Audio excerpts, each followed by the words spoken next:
Buenos días a todos, bienvenidos a la segunda edición, a la segunda sesión del primer Congreso Mediterráneo Música y Ciencia.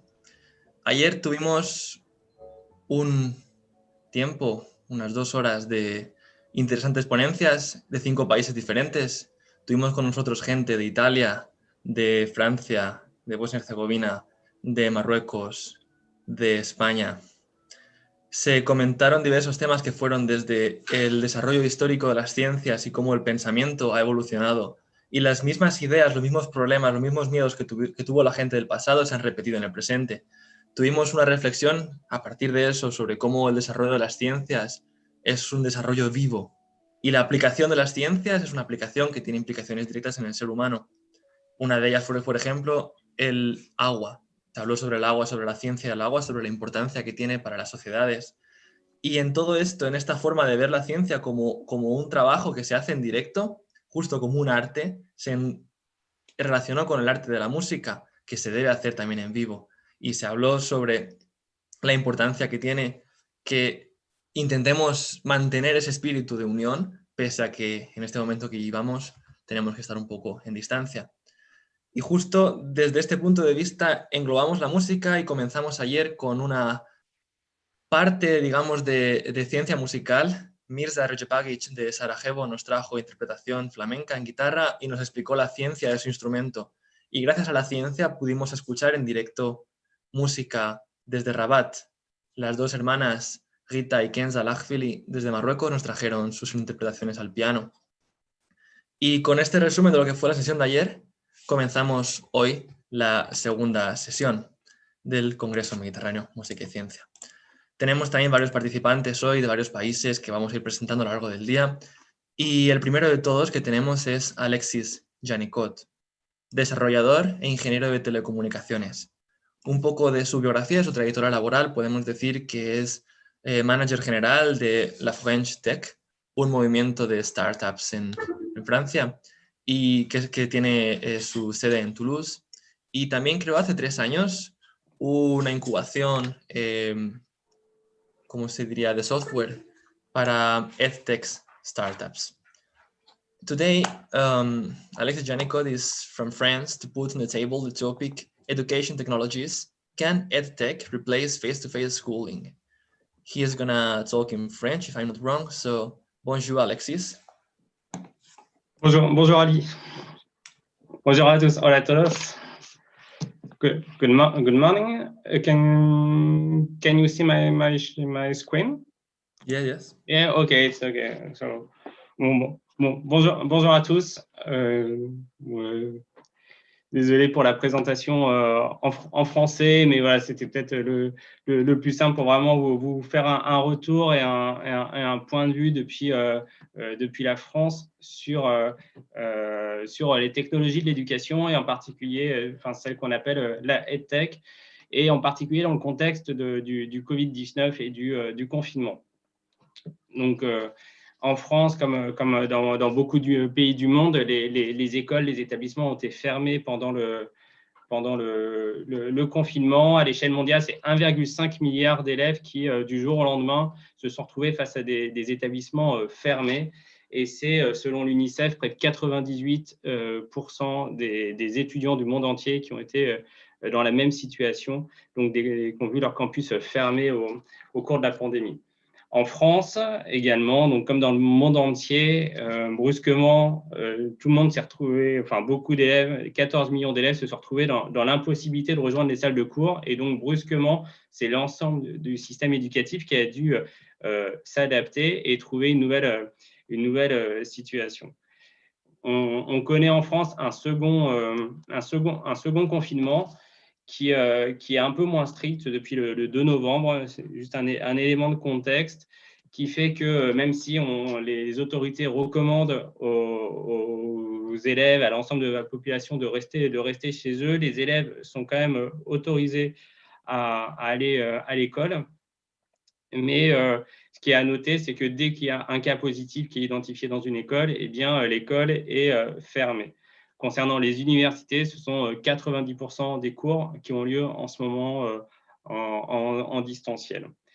Donc voilà, donc on sait qu'au-delà de la période de confinement qu'on a connue très forte au début d'année, il va falloir vivre avec le virus et revisiter du coup l'éducation dans un nouvel modèle de société où probablement des phases de confinement vont se poursuivre. Là, on parle de 2 ans encore en France où le système éducatif va devoir s'adapter.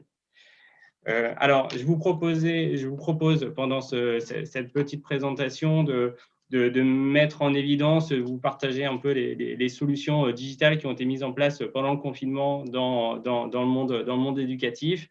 Dans un second temps, ensuite, de vous parler des inégalités et des challenges, des défis auxquels l'école et le système éducatif dans son ensemble est confronté. Et enfin, de dresser un peu des scénarios et des changements qui sont devant nous et ce que la EdTech peuvent nous apporter. Alors, déjà, ce qui est à noter, c'est qu'il y a eu un principe qui a été posé par l'État en France, qui est celui de la continuité pédagogique. En fait, dès le début du confinement, l'État a indiqué que la continuité des cours était vraiment une nécessité. Il n'y allait pas avoir de semestre blanc. Vraiment, l'ensemble des cours devait se poursuivre. Pourquoi ? Il y a un enjeu économique, bien sûr. Il y a un enjeu également pour éviter le décrochage scolaire pour toute une génération dont on sait que voilà, on va être profondément marqué par l'épisode du confinement. Alors, il y avait un certain nombre d'actions numériques déjà qui existaient auparavant. Donc, ce qui est le plus connu peut-être, c'est la plateforme Moodle, que vous connaissez peut-être, qui est une plateforme australienne de dépôt des cours en ligne, donc qui est très utilisée dans la plupart des universités et des grandes écoles en France, et qui propose juste la possibilité de déposer des cours, d'interagir un petit peu avec les enseignants, mais il n'y a pas de solution de classe virtuelle, par exemple, et très peu d'interaction. Et en fait, pendant le confinement, donc, il y a eu notamment 3 actions fortes sur lesquelles je veux vous citer, vous mettre en évidence maintenant. Le premier, et c'est quelque chose un peu qui paraît un peu en décalé par rapport au temps, mais c'est l'opération vraiment clé de l'État, c'est le principe de la télévision scolaire. En fait, ils se sont appuyés, l'État s'est appuyé sur les médias publics, France Télévisions, Radio France, pour mettre à disposition des programmes scolaires qui soient accessibles en podcast, en streaming ou en replay. Et donc, tout cela a été coordonné avec une plateforme qui s'appelle Lumni, qui est la plateforme éducative de l'audiovisuel public. Et donc, ça rappelle un peu alors ça, c'est plus mes parents ou grands-parents qui m'ont raconté ça, les après-midi avec des programmes dédiés à la télé pour les scolaires. Ça avait un petit peu disparu, mais là, c'est revenu en force pendant le confinement. La deuxième action, qui est là aussi portée pas par l'État, mais par le corps enseignant, c'est ce qui s'est appelé petit à petit la notion de nation apprenante. Alors, la nation apprenante, c'est en fait l'ensemble des initiatives qui ont été portées par les enseignants pour utiliser ou détourner des usages de technologies qui existent déjà. Donc, par exemple, Zoom, c'est largement répandu. Donc, la plateforme qu'on utilise là de visioconférence est largement répandue dans les universités, dans les écoles. Donc, c'est assez incroyable. Même l'usage de WhatsApp avec des groupes WhatsApp où les enseignants peuvent contacter l'ensemble, alors soit des élèves quand ils sont majeurs, soit plutôt des parents. Voilà, il y a eu tout un emballement pour utiliser toutes ces technologies-là et trouver vraiment les moyens qui permettent de maintenir le lien avec les élèves. Et enfin, il y a eu donc des solutions EdTech qui sont portées par des entrepreneurs et qui ont pour objectif de de proposer des solutions numériques aux familles, aux enseignants, aux élèves directement. Alors là, je m'en ai retenu 4. En fait, il faut savoir qu'il y en a en France, il y en a près de 500. Donc voilà, c'est juste un mini panorama complètement subjectif de quatre solutions. Donc, vous voyez en haut à gauche, vous voyez Global. Global, c'est une solution de classe virtuelle. En bas à droite, vous avez APSCO. APSCO, c'est une solution mobile qui permet au campus de communiquer avec tous les étudiants et de diffuser de l'information qui soit personnalisée, qui soit adaptée à la situation de chaque étudiant, qui correspond à son parcours, à son niveau, à ses besoins, et qui s'est très largement répandu dans un certain nombre d'écoles, de grandes écoles et établissements d'enseignement supérieur. Et après, deux autres exemples qui concernent plutôt le secondaire, le collège, lycée ou bien le primaire. Ce sont des solutions de mise à disposition de contenu en ligne pour permettre aux étudiants, aux élèves plus exactement, de suivre le programme. Donc en haut à droite, vous avez la solution qui s'appelle School Move et qui est plus à destination du collège et du lycée, alors qu'en bas à gauche, la solution Willow-Key, c'est à destination plutôt des élèves du primaire. En fait, cette solution, elle s'appuie sur une intelligence artificielle qui va proposer des cours en fonction, et des exercices et des contenus en fonction des réponses de l'élève, afin qu'il ne suive pas uniquement le programme tel qu'il est tracé dans l'ordre qu'il a été défini par l'Éducation nationale, mais dans un ordre qui corresponde plus à ses forces et ses faiblesses.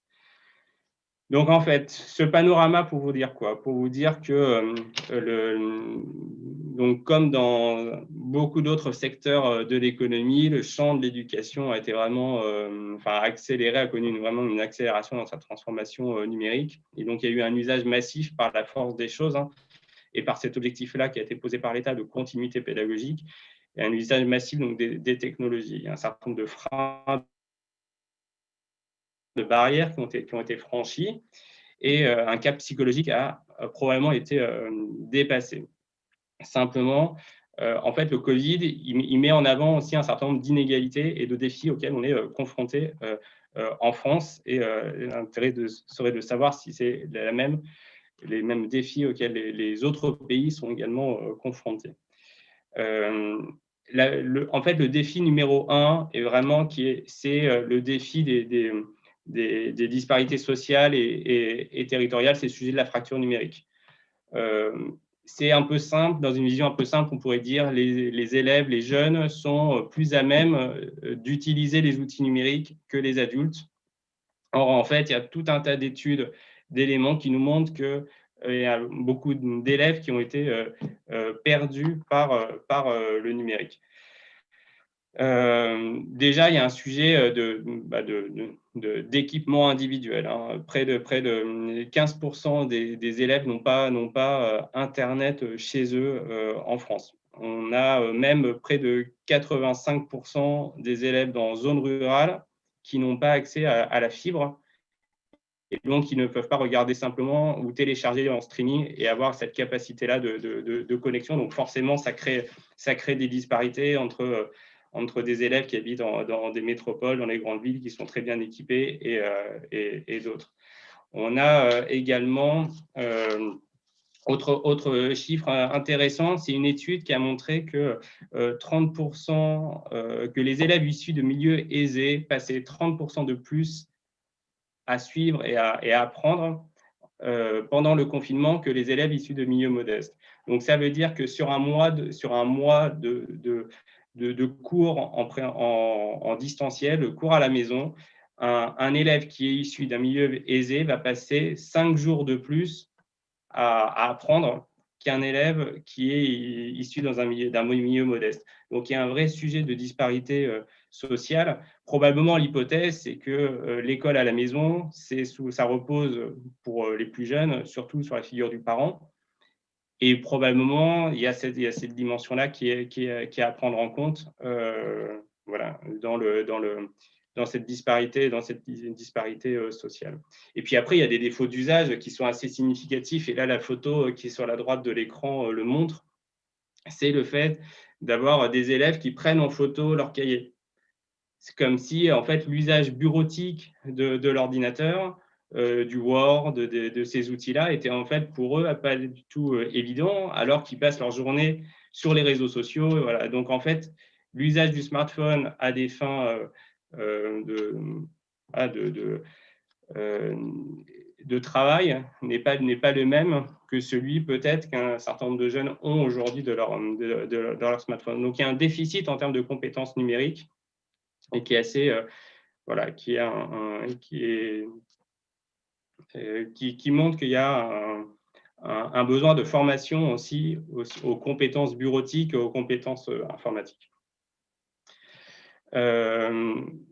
Donc, en fait, ce que ces éléments montrent, c'est quoi? C'est que le sujet, il y a une dimension probablement technologique, financière, d'accès, mais il y a aussi toute une dimension d'apprentissage et une dimension culturelle. Ce n'est pas parce que demain, ça c'est mon point de vue, qu'on va équiper l'ensemble des classes de systèmes de caméras et qu'on va pouvoir reproduire à distance simplement la logique de classe à l'ancienne traditionnelle.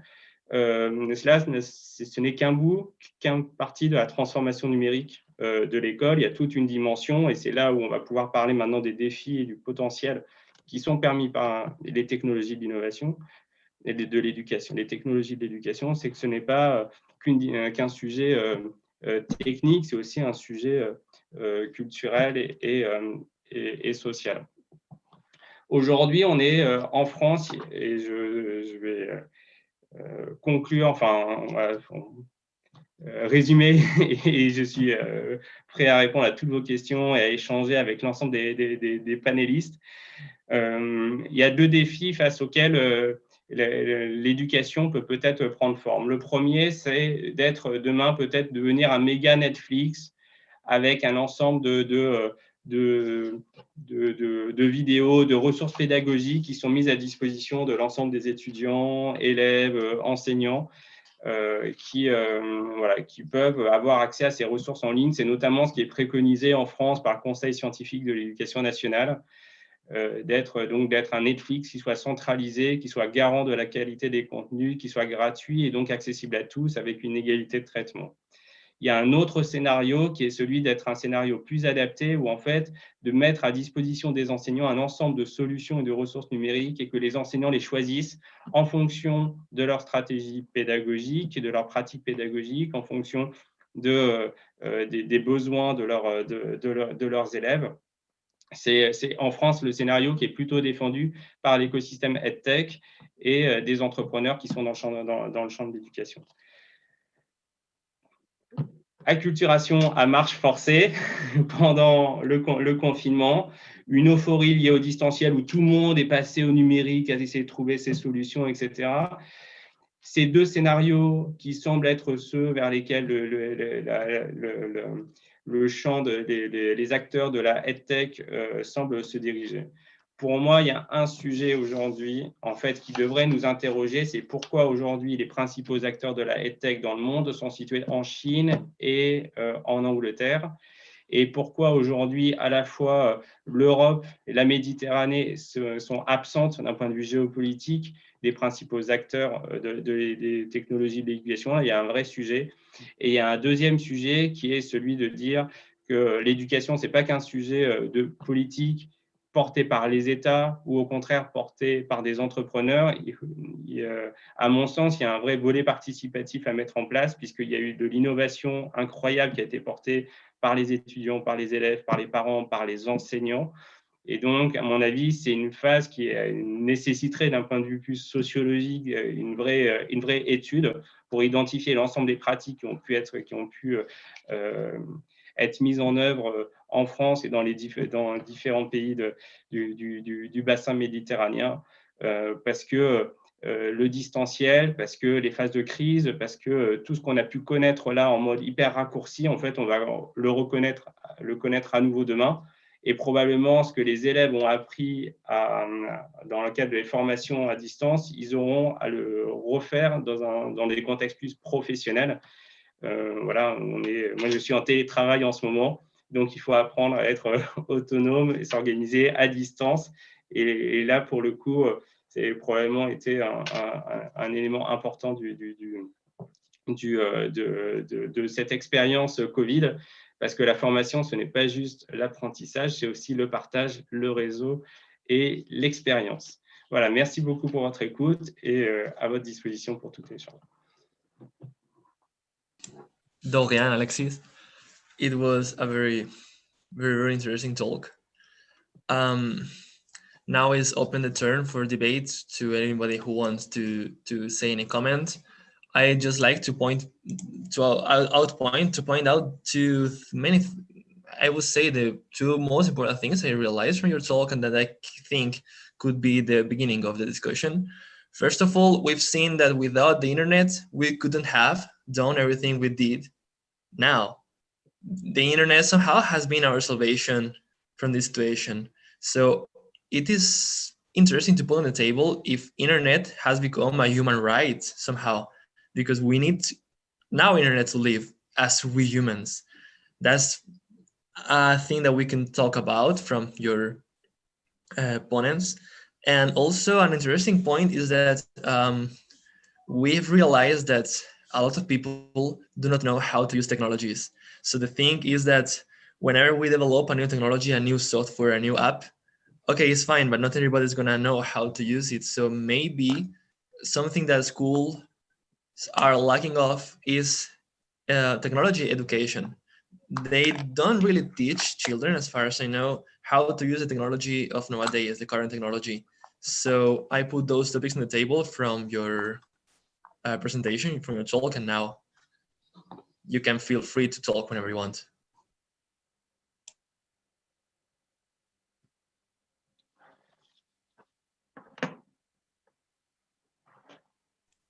If there's any comment, just raise your hand.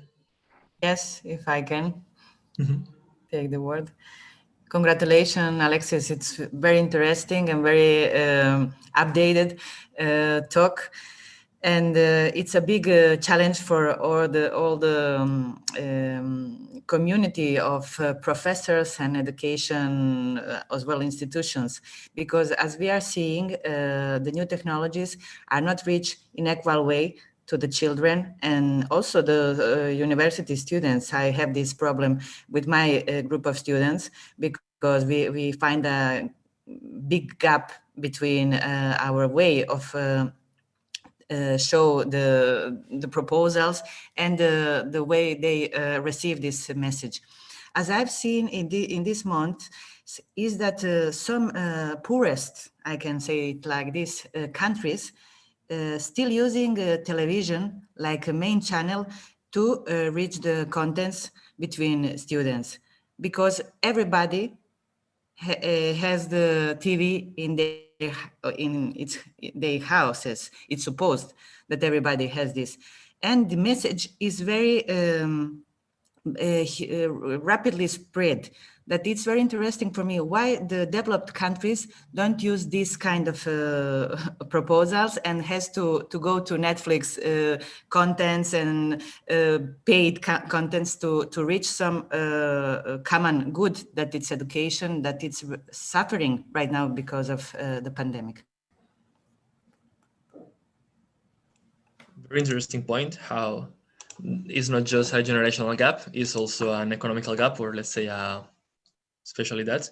So, any comment regarding it?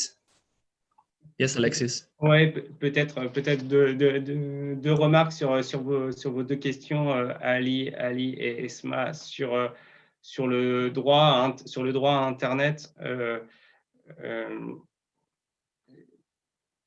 Peut-être que ça va être une réponse vraiment française, mais c'est vrai que je pense qu'aujourd'hui, sur un certain nombre de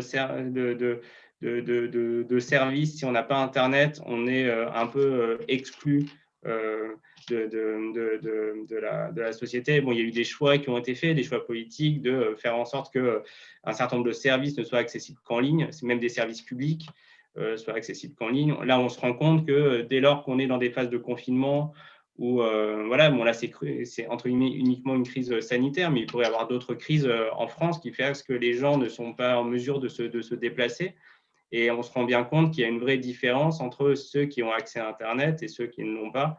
Et donc, il y a une vraie fracture, mais qui n'est pas qu'une question d'infrastructure, qui est aussi le droit à comprendre ce qu'est Internet, à comprendre les fondements, à comprendre les modèles économiques, à comprendre que quand quand on ne paye pas, c'est que c'est gratuit, c'est qu'on est le produit, donc on donne ces données. Donc il y a une culture d'Internet qui, à mon avis, fait partie vraiment des fondamentaux d'éducation, voilà, et de comprendre en fait comment ça marche. Sur le scénario EdTech, alors effectivement, le scénario qui est évoqué concerne Netflix, mais c'est un like Netflix. C'est-à-dire que l'idée du ministère de l'Éducation nationale n'est surtout pas de dire qu'on va mettre tous les contenus pédagogiques sur Netflix, mais en fait, ce qui est leur proposition, c'est de dire que comme Netflix, il faudrait qu'il y ait une plateforme en ligne avec l'ensemble des ressources pédagogiques qui soient en accès gratuit pour tous, mais qui soient contrôlés, dont les contenus soient contrôlés conformes au programme pédagogique et voilà. Pourquoi la télé n'est pas une solution suffisante, c'est que ce que permet Netflix, en fait, la force de Netflix, c'est les algorithmes qui vont vous permettre de proposer des contenus qui correspondent à ce que vous souhaitez, ce qui vous intéresse, et voilà, qui va être force de proposition de séries, de films. Donc là, on est dans un champ pédagogique, on n'est pas dans un champ, on va dire, culturel ou de divertissement. Et donc, il s'agit d'un cadre pédagogique à définir, mais dans lequel chaque élève, en fonction de son niveau, en fonction de sa filière, aurait accès à un certain nombre de contenus. Et la force de cette plateforme, c'est que l'ordre des modules ne sont pas définis a priori, mais définis en fonction du parcours personnalisé de l'étudiant ou de l'élève. Voilà. Mais surtout pas Netflix. Il ne s'agit pas de privatiser les contenus de l'éducation nationale. Voilà. Great. Thank you very much for the intervention. Thank you very much for the conversation, the discussion. Now we are going to move forward. And our next speaker comes from Italy. We've got with us Monica Sicca, laurea in chimica e dottorato in scienze chimiche. So the Dr. Monica Sicca, who works as assistant professor at the University of Perugia, Italy, she, as a scientist, is an expert in the fields of electrochemistry, inorganic chemistry, and materials chemistry, among other fields. Her research career started in 2007 and has a strong global impact that we can see as her papers are widely cited and have a strong H index. She is focused in the chemistry of materials, as I've said, in the synthesis and characterization of polycrystalline and nanocrystalline materials, development of innovative and low-cost synthetic methodologies, and a big so on. So applications, for example, for materials in electrochemical devices to produce electrical field is something that she is also working in. Now, currently, she's working in two projects which are called Encyclopedia of Membranes and Photochemistry, Photophysics, and Chromogenism in different microenvironments. So as you can see, we've got a high-level scientist with us who is also responsible of thematic issues in research papers and open journals. So she's today with us to talk about the topic ICT tools for a new resilient scientific community. Monica Sicca, it's a pleasure for us to be here with you today, and welcome. Thank you very much for this nice presentation, and thank you for inviting me to attend this Congress. It's very nice, interesting, multidisciplinary, and many ideas I had from these conversations. Okay, I share my screen.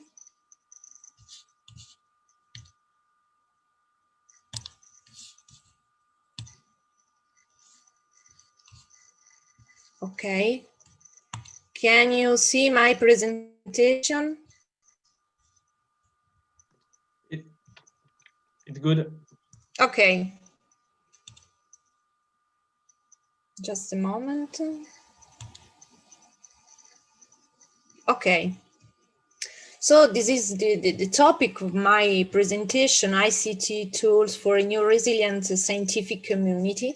And okay, this is my professional background, but I think that it's not necessary because many other things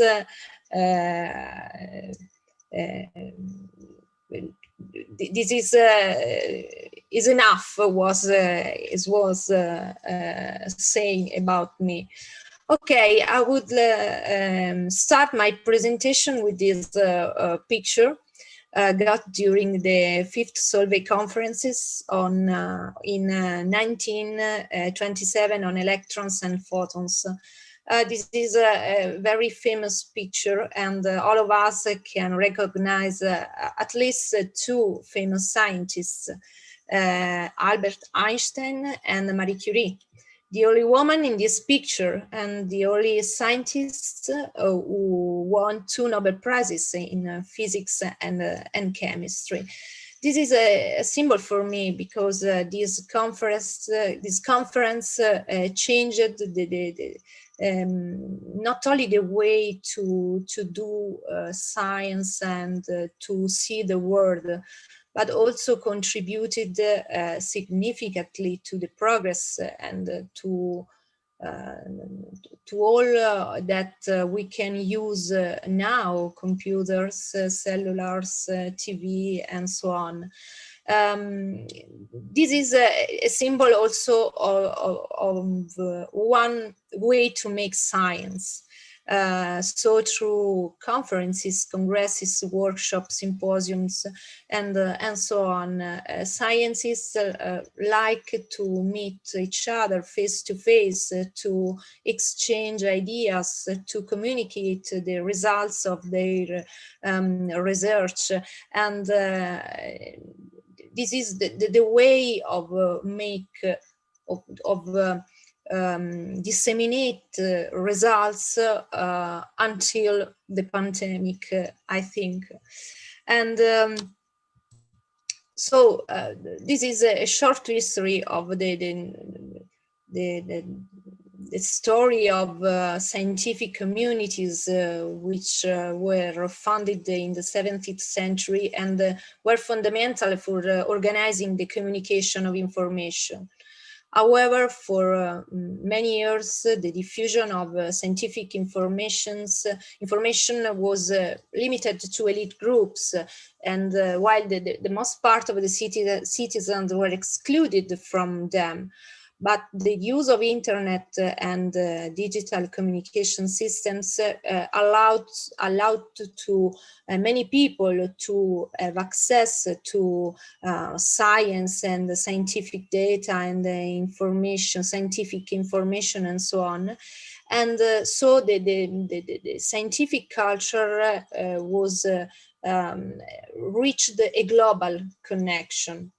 And today, the pandemic has, in my opinion, highlighted the importance of IC tools for the scientists that live in condition of social distancing, and strengthened the use of scientific platform and networks.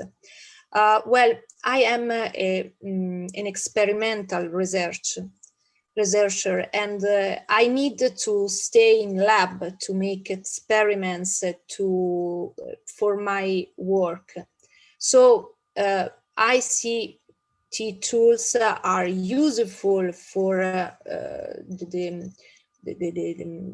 to diffuse scientific information, but there are many things that are not possible through internet or other technologies. Many scientists again need to stay in lab and make experiments, and so pandemic is a great problem for many of us. However, we can use other sources to reduce the impact of pandemic, and ICT tools are undoubtedly fundamental.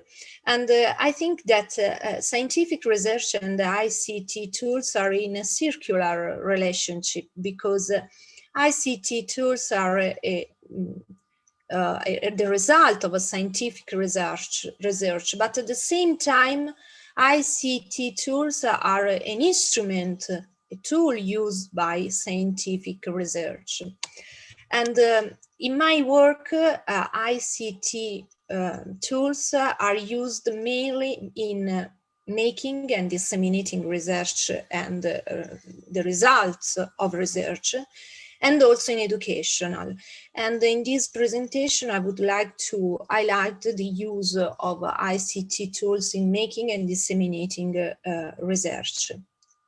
Well, the question I would propose you is how does science works? Well, these are the main points on that scientists should consider when they start a new project, a new work.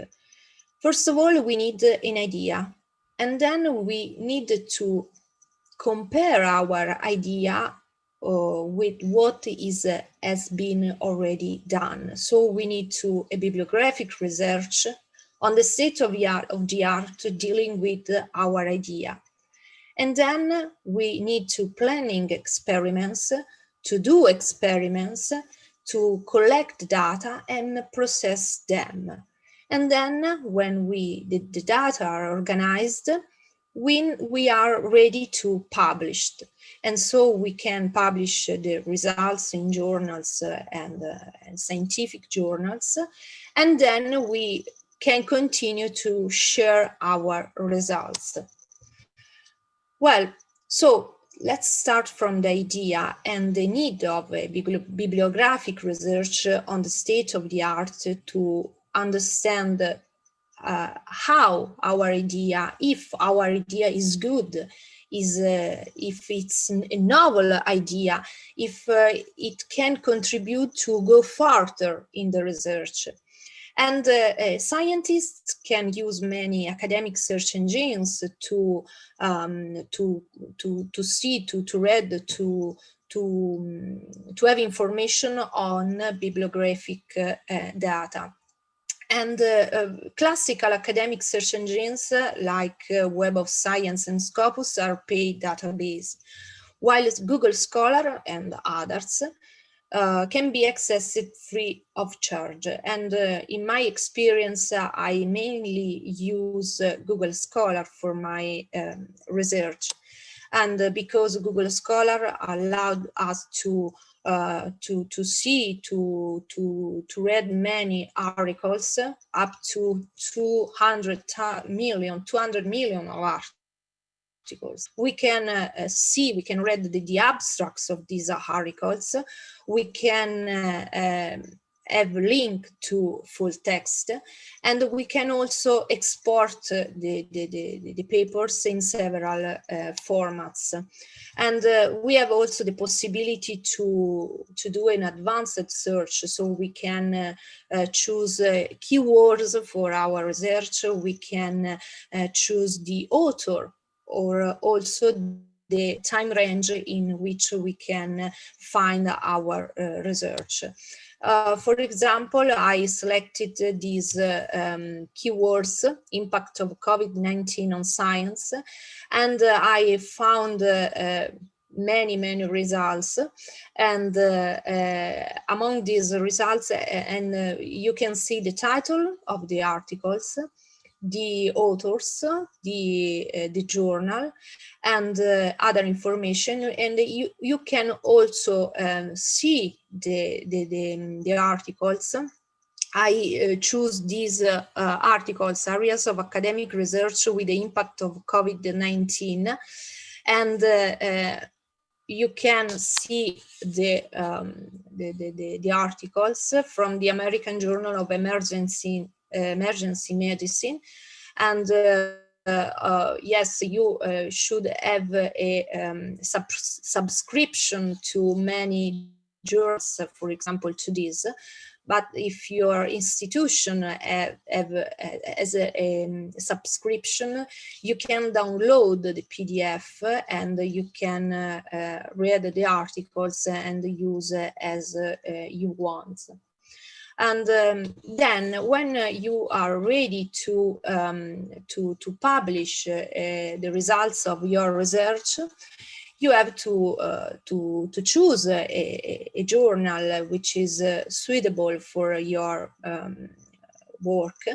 And this is today the procedure to submit the articles is totally online. You have the possibility, as I said, to choose the journal. You can choose journals with subscription or open access journal or article processing charge journals. In these two situations, all readers with an internet connection can see your articles and read them. And while for in the first case, you need a subscription, so you have to pay. And I frequently use open access journal for my publications and also article processing charge journals. And the advantage is that your research is more visible, and so is also more useful. And when you choose you have chosen your journal, you have to sign up to the publishing portal and submit the manuscript after checking the guidelines for the manuscript preparation. And then the manuscript is underwent a peer review. So other scientists should evaluate if your article is suitable for publication, both in quality and in originality.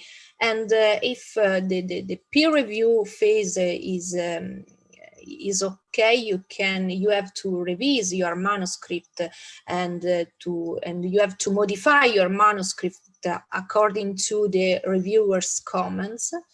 And then there is all scientists hope that the acceptance of the articles. So there is the phase of the proof correction, and also this step is supported by e-tools, because you can use many instruments, many e-tools to correct your proof. And finally, the goal of each scientist is to share the results of his or her research. And as I found in Nature Communications, sharing data is not only a way to improve the reproducibility and robustness of the science that is taking place today, but can drive a new science for tomorrow. There is a strong argument to be made that leaving data unshared is an impediment to the sciences of the future. So scientific data that are not shared, that are not published, don't exist, in fact. And how can share our results? We seem to publish in journals, but also to present at conferences, to present at universities, through popular media, and also by using free e-tools. I think that to present at conferences is one of the best way to share results and to exchange ideas with other researchers. But now we don't have this possibility to meet each other face to face. And yes, the internet is very useful in this phase, as we can see in this Congress. But I think that face to face is another thing for me. So let's see some free tools for sharing results. Again, Google Scholar, because Google Scholar allowed also to create a public author page. You can see in this page your information, your articles, your citation, and so on. It's easy to use and free to use. Mendeley is another tool. and it's useful for annotate and organize documents, to find and create groups with fellow researchers, but it's free with limited functionality. So if you want other functionalities, in advanced version of Mendeley, you have to pay. And I use also ResearchGate as a free tool, because I have the possibility to share, find the researchers, to see who is reading my work, and also I have the possibility to make questions and answer questions. So there is we can share articles and so on. So there is a strong connection between other researchers all over the world. Well, all of us knows that COVID-19 had negative effects on scientific community because of the closure of many scientific workplaces, and so there was the extension of the research time, and in some cases so it was also there was also the restarting of entire experiments. There was the reduction of scientific outputs and the reduction of international collaborative research. There was a decrease in budget due to funding redirection to meet costs of working remotely, and the cancellation of most scientific events, and also job losses, especially among the youngest researchers and scientists. And also, I also found in an article that there is a difference between male and female scientists, because the female reported fewer productive hours. So the fact that females have to do homeworking or have children and so on represented another problem for their scientific work. But as Albert Einstein said, in the middle of difficulty lies opportunity. So all researchers should to face novel challenges in a novel way, and to learn to strengthen scientific communication. And as you can see, the pandemic has the effect to develop a new way to work in science. So, for example, dedicate to long pending work, analyze data, write thesis or research articles, because if a researcher cannot stay in the lab or make experiments, he or she have to dedicate his time to do other works, and replace face-to-face meeting with online events or audio video conferencing or WhatsApp groups for discussion. And researchers and the research world have to develop new learning modules by discussion through emails, online forums, or conducting online classes from home through internet facilities, and conducting also virtual labs through online videos or other supplying materials. So ICT tools strongly affected science in the 21st century and gave the possibility to an increasing number of people to get access to the results of research, improved collaborations and the exchange of ideas, and also supported scientists during period of social distancing. But let me say the last thing. I think that it's also necessary that national governments must support science and scientists more efficiently than in the past. Because as Marie Curie said, nothing in life is to be feared. It is only to be understood. Now is the time to understand more so that we may fear less. And as Alexandra Elbakian said also, that is a Russian researcher who developed a platform to get access to all articles in the world, published articles in the world. Scientific knowledge belongs to humanity. And so scientific knowledge belongs to all of us.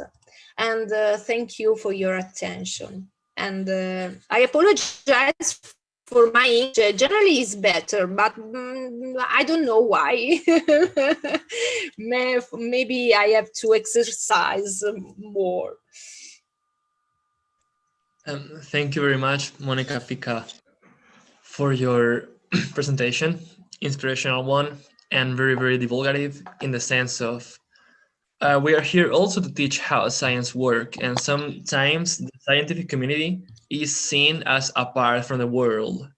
And somehow we have to show people that science should be closer to people. So these kind of conferences teach us that thing, teach people how to understand that science is not something apart from them, it's something that in which we all are involved. And in fact, due to the internet, for example, in YouTube, a lot of new YouTube channels have arisen to explain science to the normal public, to make closer science to people. And thanks to the internet, now science is something more common. It's a more common topic of conversation. So I just had to agree with all you said that science has raised due to the internet. And this COVID situation somehow has taught us that the internet is something even more valuable than what we thought. I opened the door for the debate from this question, so everybody can give their point.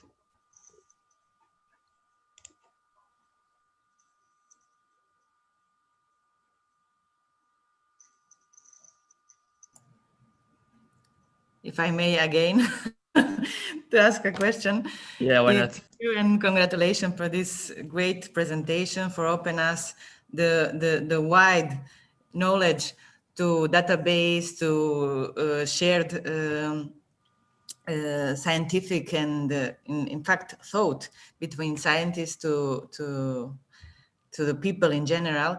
But I want to ask you as a journalist about the current situation with the publishing scientific dates. We have the example of the COVID vaccine. And as you know, we are widely spreading in the media about the effectiveness, about the impact of the vaccines, but some of that vaccines, in fact, are not published in the scientific journals yet, but we are using it, we are buying it by our governments. And I would like to ask you about this. Is it the first time that it's happening, one thing like this, or it's usual that the science is instrumentalized by politics and in these crisis situations? Thank you for this question. I think that in my experience, this is the first time that I see this situation in which many results are diffused without publishing in a journal and so on. This is for me the first time that there is a race. I think it's like a race. Every scientist, every research groups, every industry want to win the race and to have the first prize for discover the best vaccine and so on. I think that the publication in a journal with a peer review system is, in my opinion, fundamental to have a feedback of your research. I don't know if it's possible in this moment because there is an emergency. There is the emergence to to find a solution for this problem, but when I want to have information about COVID vaccines and so on, I always search in journals, in scientific journals with peer review system, because in my opinion are, I don't know, many information there are in this moment on COVID, and I don't know if all of these information are true or correct. So it's necessary to have an exchange, to have a confirmation of our results. And so I think that, as I say, the publication is in additional information on the validity of your research, but it is not true in all situations.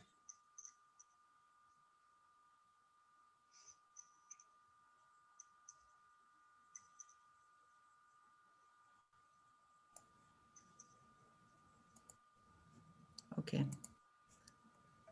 So I will take the word again, because we have some change in our program. We expected to have a participant, journalist Fabio, who finally can be able to join us, and I will present our next ponent. I will move to Spanish because his dissertation, it will be in Spanish. I will present Ali Esquembre, and I'm presenting him because he's the moderator and I have to give him the word. So thank you for this great moderation that you are doing in these days, and also for this great initiative that it's coming from a young scientific like Ali. Ali, I'm moving to Spanish. Ali Esquembre terminó su grado en física en la Universidad de Valencia en el año 2018. Es máster en física teórica por la Universidad de Sarajevo en el año 2019 y actualmente es investigador predoctoral en la Universidad de Salamanca y miembro del grupo de investigación SAMOFIS de la Universidad de Sarajevo. Su investigación se centra en entender formalmente procesos de magnetismo ultrarrápido y de interacción entre láseres y materia. Junto a la investigación, ha realizado labores de divulgación científica en institutos de educación secundaria y en instituciones universitarias a través de la plataforma InnoCampus de la Universidad de Valencia. Además, ha terminado estudios de piano, trabaja como viola titular en la Orquesta de Jóvenes en la provincia de Alicante, España, y ha sido profesor de física en la Escuela Internacional Richmond Park School, cuyos proyectos con estudiantes han sido premiados en la Feria Internacional de Ciencias BOSEPO, realizada anualmente en Sarajevo. Hoy está con nosotros para hablar sobre pensamiento científico en interpretación musical.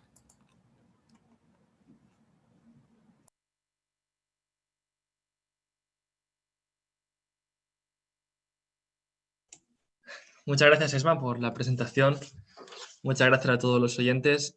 Como ha dicho Esma, el tema es el pensamiento científico en interpretación musical. Y para introducir un poco el tema, me gustaría decir por qué es importante entender el pensamiento científico dentro de algo como la música.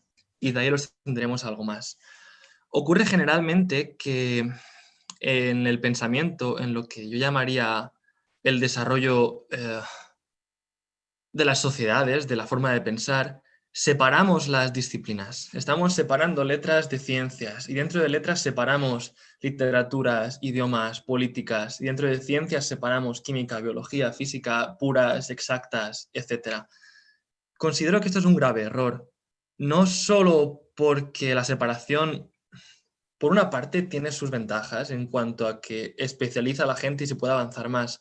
Sin embargo, olvida un punto sustancial de lo que es el pensamiento, que es que todo tiene un origen común, que es intentar entender la realidad. La realidad es el objeto de estudio de todo lo que nosotros hacemos, tanto en la ciencia como, digamos, en la literatura, porque una misma novela es una descripción de la realidad. Lo que ocurre con esta separación es que al separar precisamente nuestras disciplinas, estamos olvidándonos de que deberíamos unirlas en el objetivo común. Y tiene muchos riesgos. Por ejemplo, riesgos están en que mucha gente se desinterese por unas cosas. Por ejemplo, gente se desinterese por las ciencias por considerarlas muy apartadas y deje de creer en ellas. O gente se separe de las letras, deje de hacer caso al periodismo y se centre solamente en su ciencia y se olvide de que todo realmente tiene su importancia. Bien, pero para entender esto tenemos que entender realmente cómo piensa un científico y cuál es la forma en la que la ciencia se debe de desarrollar. Y este es el punto interesante que ha generado este preciso debate y esta precisa conferencia. Lo considero sustancialmente desde un punto de vista personal, cómo se llegó a esta idea en mí. Yo estudié piano y recuerdo que los estudios de piano, y generalmente suelen ser así, se centran en coger una pieza de cierta dificultad y estudiarla y repetirla y estudiarla y repetirla hasta que consigues interpretarla con cierta velocidad y con cierta calidad. Sin embargo, cuando dejas de practicar esa pieza, se olvida y te sientas otra vez al piano o a tu instrumento y no sabes tocarla, pese a haber sabido tocarla. ¿Qué quiere decir esto? En ciencias, en cambio, no ocurre. Una vez tú entiendes un concepto, por mucho que te alejes de él, siempre puedes volver a él. ¿Por qué no se te olvida hablar un idioma cuando lo aprendes? Porque lo has aprendido realmente. ¿Cuál es el problema entonces en música? Pues el problema está en la división entre producción y reproducción.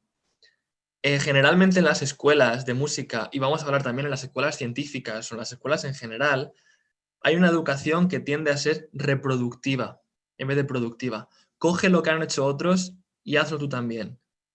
Pero pocas veces se te enseña a crear por ti mismo, porque pocas veces se te enseña a pensar como se debe pensar. La única forma de pensar abiertamente es la forma que te permite a ti producir tus propias ideas. Y esa es la forma científica, de la que vamos a hablar ahora. Consideremos que, al fin y al cabo, como he dicho, intentamos entender la realidad. La realidad es única, por mucho que nuestra interpretación pueda ser distinta. Tiene una explicación que es común a todos los seres humanos, y esa explicación es la ciencia, la que nos abre los ojos. Para entender eso, lo que tenemos que hacer en primer lugar es aprender a observar con criterio. Y el criterio está en, primero, ya lo explicaba Descartes, no considerar como válido ninguna cosa hasta que sea realmente cierta. Y por eso debemos hacer una labor de observación y de reflexión sobre todo aquello que observemos hasta encontrar cuál es el punto en el que empezar. En el caso de Descartes fue el cogito, pero en nuestro caso es diverso según el tema en cuestión. ¿Cómo aplicamos esto a la música? ¿Cómo aplicamos este pensamiento científico a la música? Pues es algo que ocurre solamente, como yo considero, en improvisación musical. Y lamentablemente los conservatorios de música no enseñan improvisación o la tienen muy olvidada. ¿Por qué considero que la improvisación en música es realmente hacer ciencia en música? Cuando un intérprete coge una pieza, la estudia y consigue aportar lo suyo, es una reinterpretación de algo que se ha hecho. Por mucha creatividad que pueda tener, no deja de ser una repetición. No hay tanto conocimiento, sí que puede haberlo según algunos casos, no hay tanto conocimiento profundo de la causa. Quiero decir, en improvisación uno tiene que tener un sistema, y el sistema generalmente es el sistema armónico. Y es un sistema que ha nacido a partir de la observación durante muchos años de cómo funciona la música. Sin esa observación no se podría haber hecho música. Ya Johann Sebastian Bach, cuando escribió el clave bien temperado, realmente lo que hizo fue establecer este sistema de música a partir del cual la música se ha seguido desarrollando. Johann Sebastian Bach hizo ciencia, hizo los primeros fundamentos, y él los hizo porque le servían para improvisar. Cuando Johann Sebastian Bach se sentaba al órgano, él conocía el sistema musical y sabía tocar al momento, sabía producir al momento. Como el matemático que conoce cómo funciona la forma de pensar, se pone frente a la pizarra y sabe desarrollar. Esta forma, en cambio, se ha olvidado, y en vez de enseñarnos los fundamentos para utilizarlos y seguir avanzando, para producir música en el momento, para producir nuevas formas de ver lo mismo, de ver el sonido, lo que se hace es enseñar estas fórmulas armónicas como teoremas matemáticos que tú puedes aplicar solamente a una obra en concreto. La interpretación musical es una ciencia si lo miras como algo de reentender lo que podría pensar un autor, te vas a un contexto histórico, entiendes su vida, a partir de desarrollas, etc. Pero le falta ese argumento de innovación que podría tener la improvisación. Y que, de hecho, aplicar la improvisación a la música ya escrita es lo que hacían los primeros autores y es lo que se está olvidando. En este aspecto entendemos que el pensamiento científico en música debe ser un pensamiento de creatividad. Y la creatividad en la música se puede enseñar solamente cuando al estudiante de música se le permite o se le enseñan las normas musicales no para tocar lo que han hecho otros, sino para tocar lo que a esa persona le apetezca. Imaginaos que haciendo ciencia simplemente nos dedicásemos a reproducir artículos de otros, reproducir lo que uno ha escrito y volver a obtener el mismo resultado. Eso lo verifica, pero ¿hacia dónde avanzamos? Llega un momento en el que la idea ya está muy bien establecida y hay que seguir adelante. Así es como funciona el pensamiento científico y así es como he intentado relacionar este congreso de esta misma manera. La misma idea de juntar científicos y músicos en un mismo congreso es para poner este tipo de cosas sobre la marcha. Los científicos están muy acostumbrados a sacar nuevas ideas y seguir en ello. Sin embargo, la educación musical se está quedando muy atascada en lo mismo de siempre. Necesitamos unirnos nuestros dos pensamientos y juntos renovar lo que ya decía al principio, que todas las disciplinas del saber son lo mismo, formas diferentes de entender una misma cosa que es la realidad, tanto con una descripción literaria, con una teoría científica o con una sinfonía. Hasta aquí todo lo que quería decir. He intentado hacerlo un poco más breve para seguir adaptándonos al ritmo de la conferencia y, bueno, estoy abierto al debate. Muchas gracias.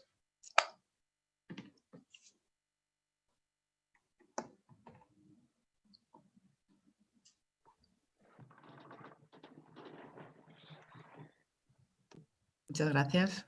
¿Tenemos alguna cuestión?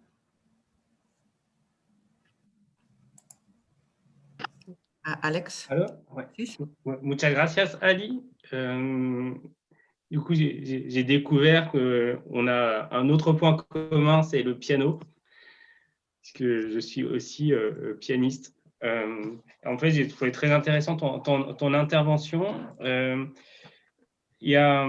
Je pense qu'il y a des différentes écoles en musique. Probablement, il y a l'école de l'interprétation, comme ça a été présenté, mais il y a également l'école de l'improvisation.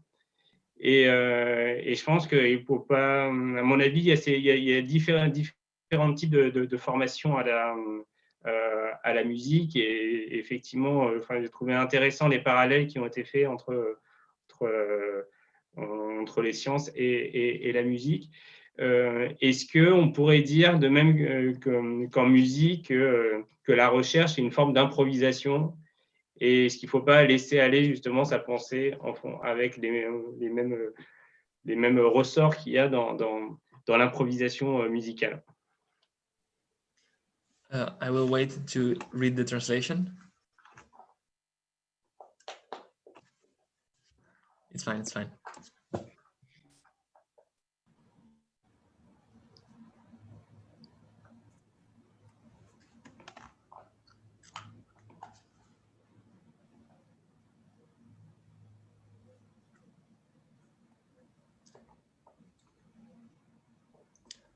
Yeah. Okay. I just read the translation.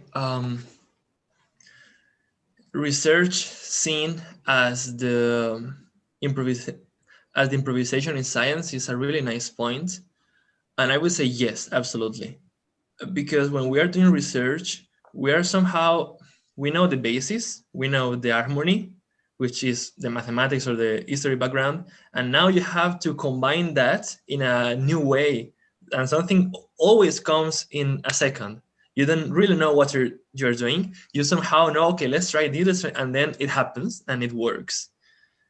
And it's the same when you hear jazz. When you're listening to jazz, they are playing with some bases, but the soloist is doing something completely new. But somehow it works. And sometimes the soloist doesn't know what he's doing or she's doing, but So absolutely, I would say that, and thank you for your point, because it's opened my mind to a new way to saying it. Thank you very much. Okay, I agree, thank you.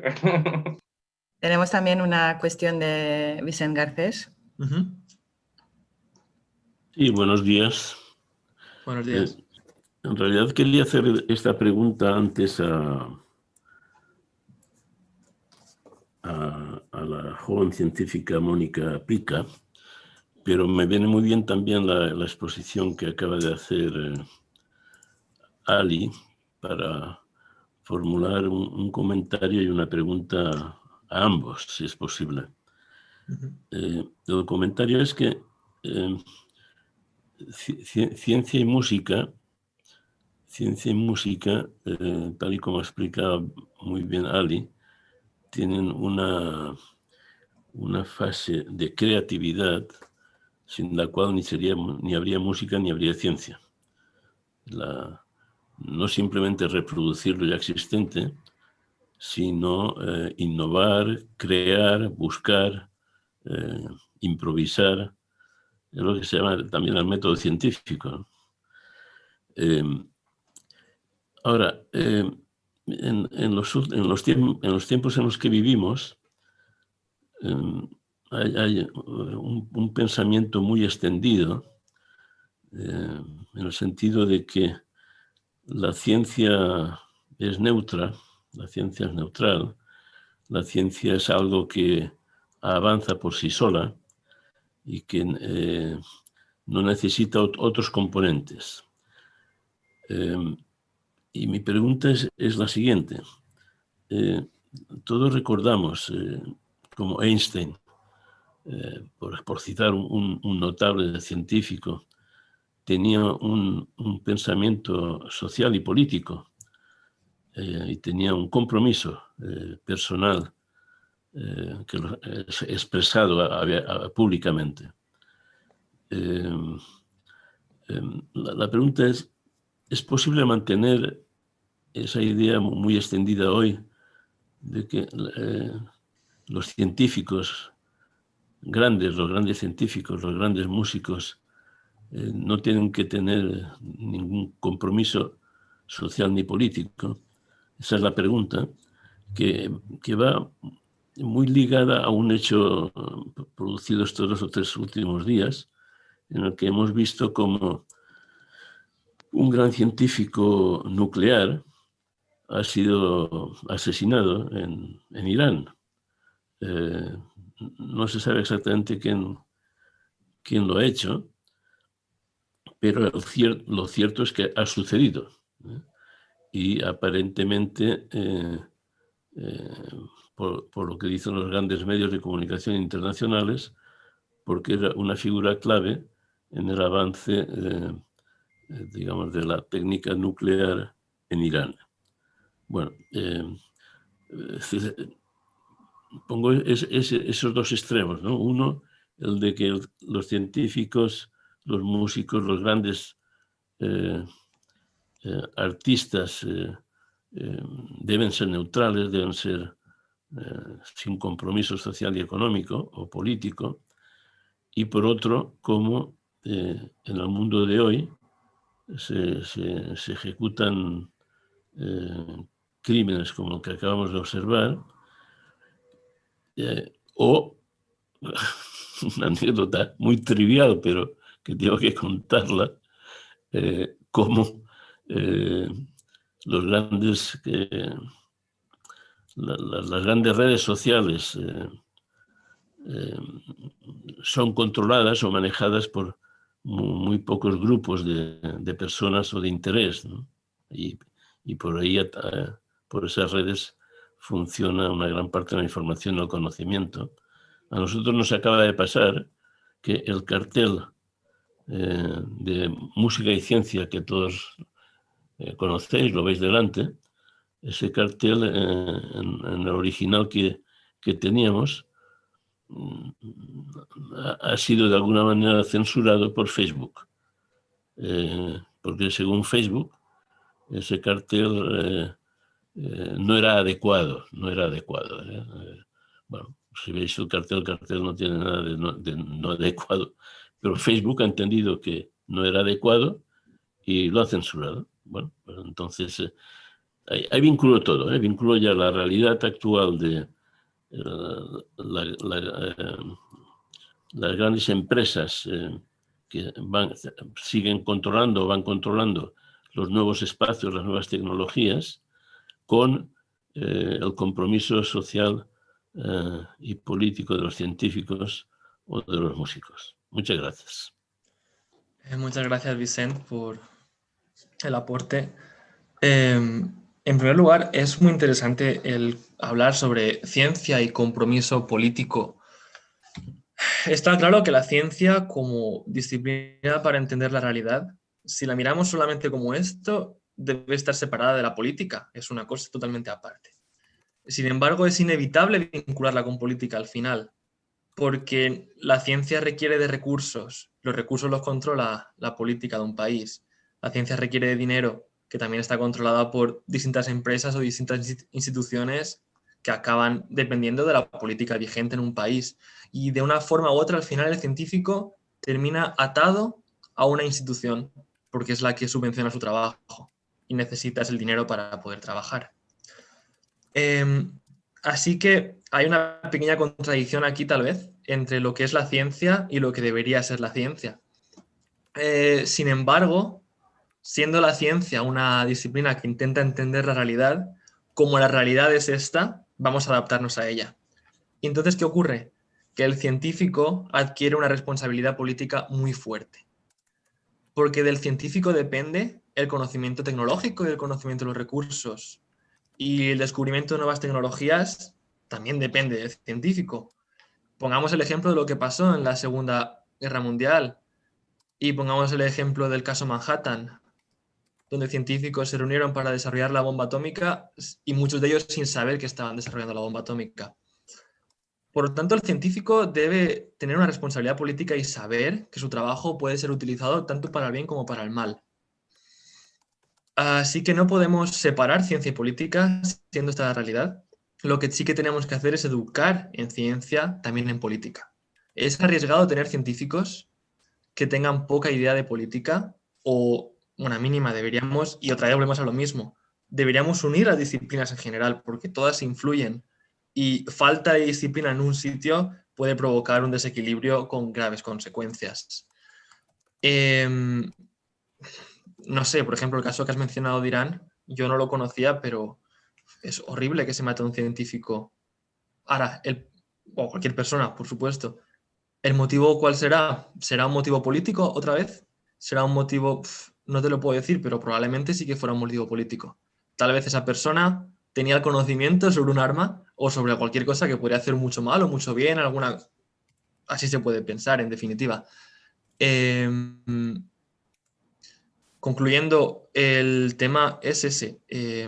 Ciencia y política son dos temas separados, pero que la realidad es esa, están unidos y debemos ser responsables, tanto los científicos como los políticos, sobre esto. El político debe hacer caso al científico y el científico debe hablar con el político.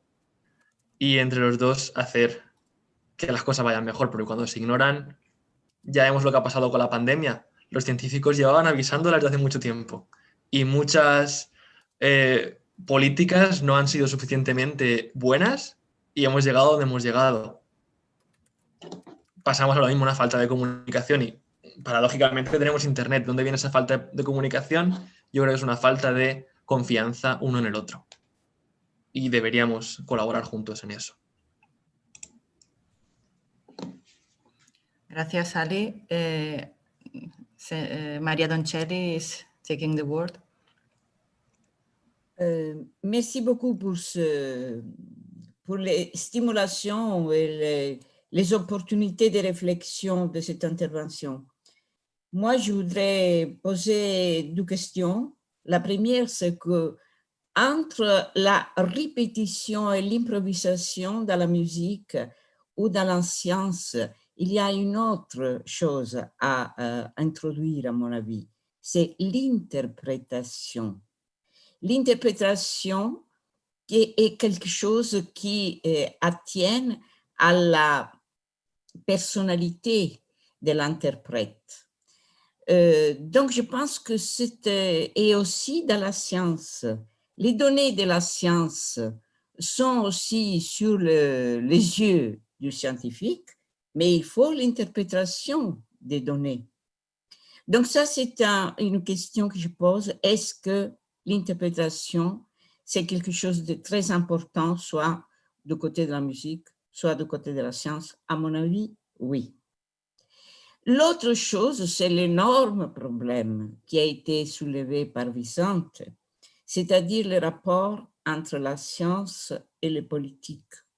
C'est une question énorme, à mon avis, qu'il faudrait, disons, mettre aussi en évidence dans cette période où la science, disons, est devenue, elle est sortie de l'ombre, elle est devenue, disons, au premier plan de la communication, de l'information, parce que de la science, on attend maintenant les réponses pour surmonter cette période de Covid.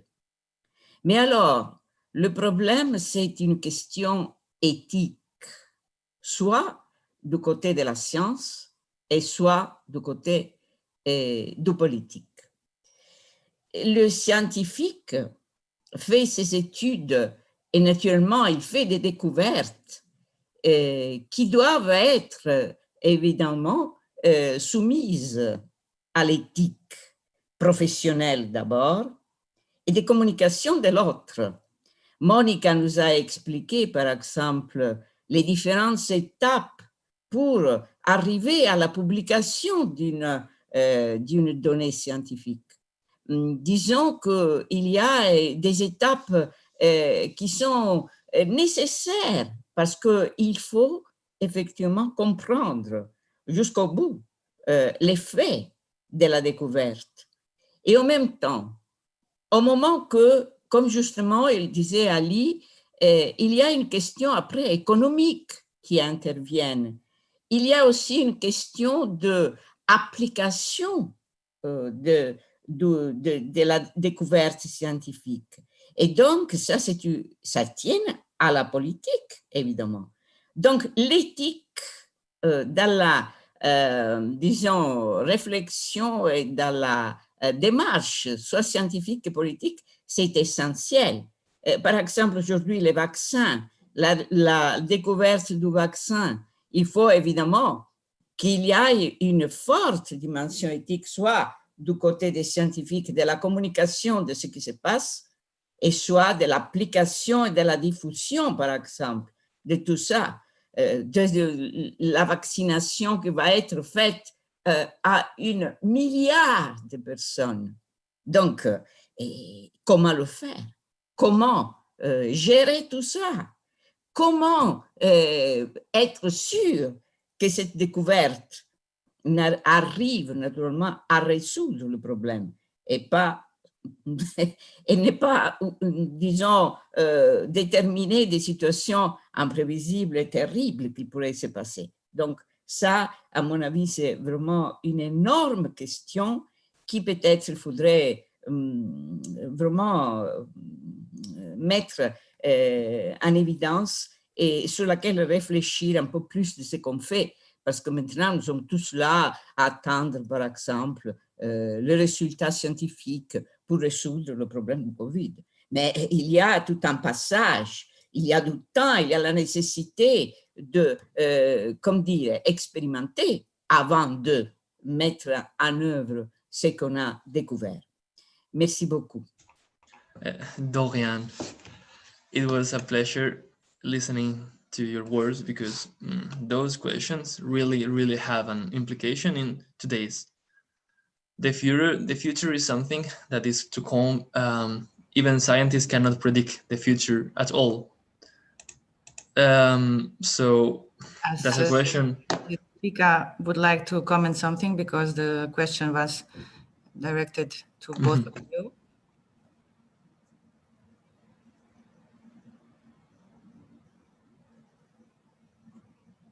If it's not, I would like to share some comments by YouTube. We have the comment about the presentation of Ali. in the sense that the Spanish old plan, it was called like this in musics, it was harmful, as it's saying Gustavo Pérez Colomer, and he's gathering your presentation because you propose a pedagogical as well point of view of the relation between science and music, and it's also extrapolated to theater and dance. Thank you very much for sharing. We take, of course, all the comments into consideration, and in the future, all of this will become a monograph publication, as we already told in the program. So thank you for every comment that comes. Everything is useful. And now we're gonna go forward. And today we have also from Tunisia one participant, Mr. Osama Nuri. Welcome here, Osama Nuri. I will make a short presentation of you. Osama Nuri is a young student of IT technologies and is a very active member of the Circle of Tunisia of the Foundation Assembly Citizens of the Mediterranean. He has participated in many activities of the FACM, for example, the Circle of Youth in Barcelona in 2019, in which his ideas were of strong relevance for the development of all the Congress. And today he bring with us his talk, Students in the Midst of COVID-19 Changes. So welcome, Osama. This is for you. Thank you very much. I'll start by sharing my screen. Is my screen shared, Ali? Yeah, I see it. Okay.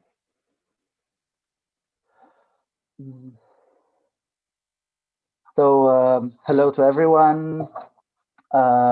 Today I'm just going to share, I guess, my point of view, my own personal story. It's not very personal, as I have talked and asked few of my friends, not just in my country, but in other countries as well, who went through the pandemic as students. Some of them graduated and some of them had different experiences when it comes to their studies. So I'll just try to share the ideas that we had during this pandemic. First of all, I would like to start by a quote that I really like, and I guess that I reflected on so much during this pandemic from one movie that I have seen and admire a lot. It says, "Happiness is only real when shared." And then I think later you will understand more the utility of that quote in my presentation. The first thing that as students faced was the transition. I remember in March, I was having my midterm exams when everything just started falling apart, and we started having all these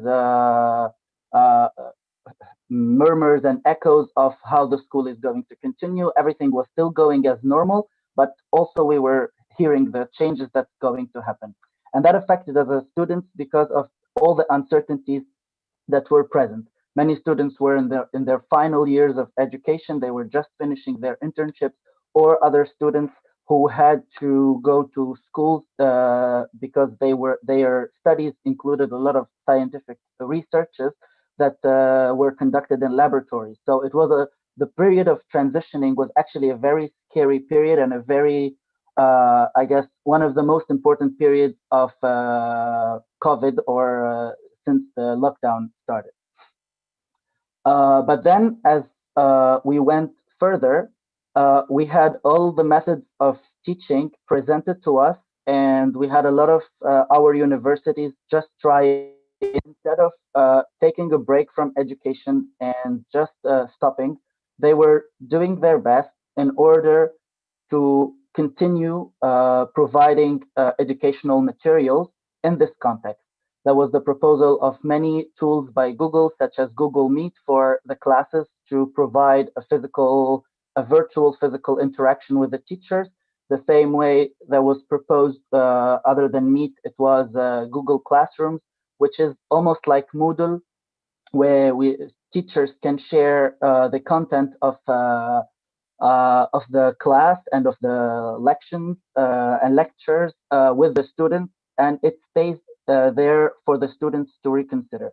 This was one of the best things about COVID, is actually the resources for students that were available.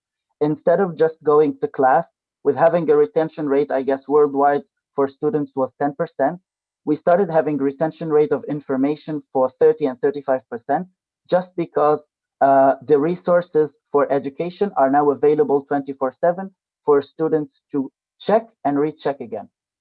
All the means that COVID presented to us and forced us to use, they started showing benefits even after a short time and without so much study on how to use them properly and how to acclimate with all these changes that were happening, and we just had to go through. The exchange of ideas in a pandemic context has also changed because, for example, me as a student in IT engineering, some might say that I am very familiar with all the tools that are being used right now, and they are one way or another the things that we use every day. But it was very challenging as well for us because we work in groups and we have to share our ideas in order to arrive to the final result of our project. A lot of our methods, such as Scrum or any programming used methods in project piloting, are necessarily or have necessarily physical touch points. But in the end, we had to acclimate with having to exchange all these ideas together in this new virtual context. And in the same time, while thinking about us students having to acclimate to these changes, the teachers themselves, I feel that were forced into this change. And without further an early notice, they had to change their whole system of education in order for the students to receive the information and be able to continue studying to ensure the quality of the information that they were sending and the students receiving. One of the first struggles that were faced is the engagement of students towards the new virtual platforms proposed by either the government or some private universities, as they had the freedom to work in whatever way they found useful. The students were not engaged because one of the most things that were used during this time of pandemic was actually just to take the physical way of doing a class, take it in a video call, and use that same method.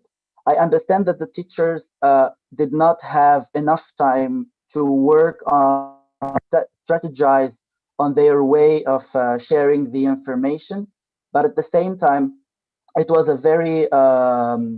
very negative point when it, especially in the beginning of COVID.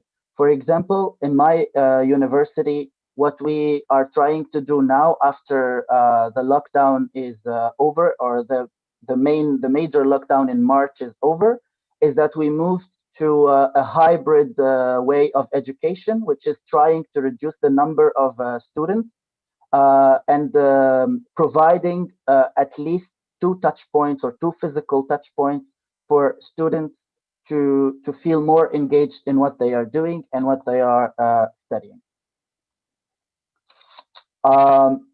In the time of a pandemic and in the time of the lockdown, I guess the social distancing and the social isolation provided for a lot of students a great space of reflection, as it was not just a way for us to find ourselves professionally, but it's also a way to find ourselves personally. I think I speak to a lot of people who are going through certain maybe psychological struggles.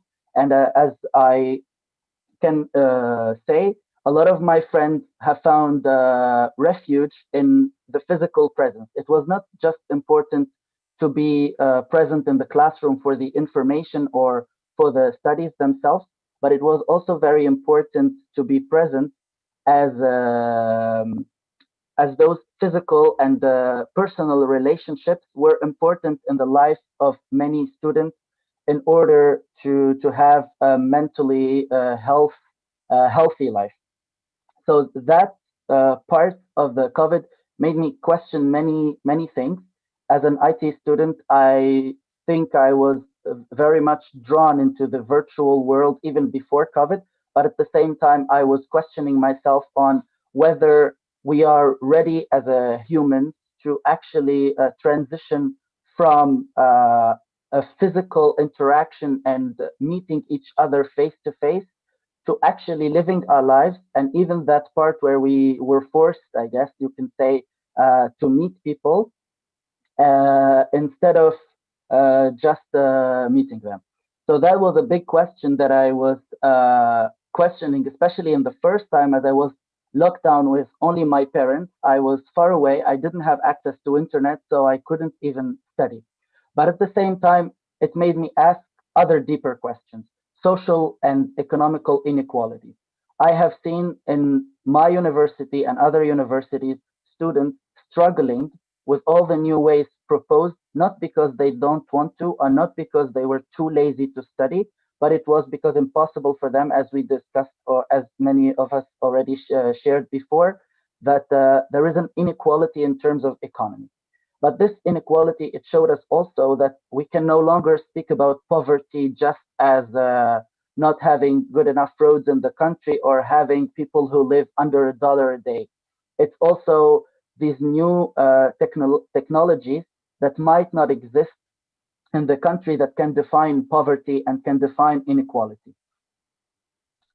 The pandemic, for me, was a great source of knowledge.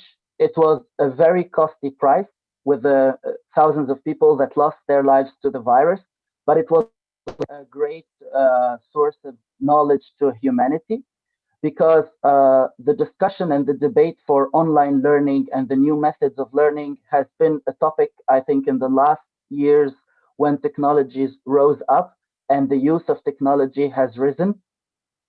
So I think what the pandemic provided us is a great environment and platform to actually test those methods and learn how to deal with them in the future in a better way.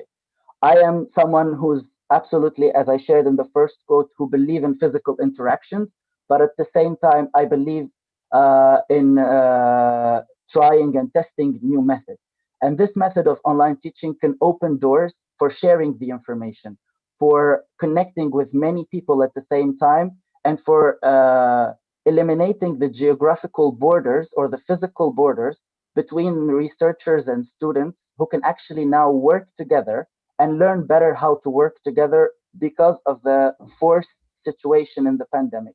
So even before we had these technologies present, I think now because of COVID, we actually learned and we were taught on how to use them for the benefit of collaboration and creating shared means of information.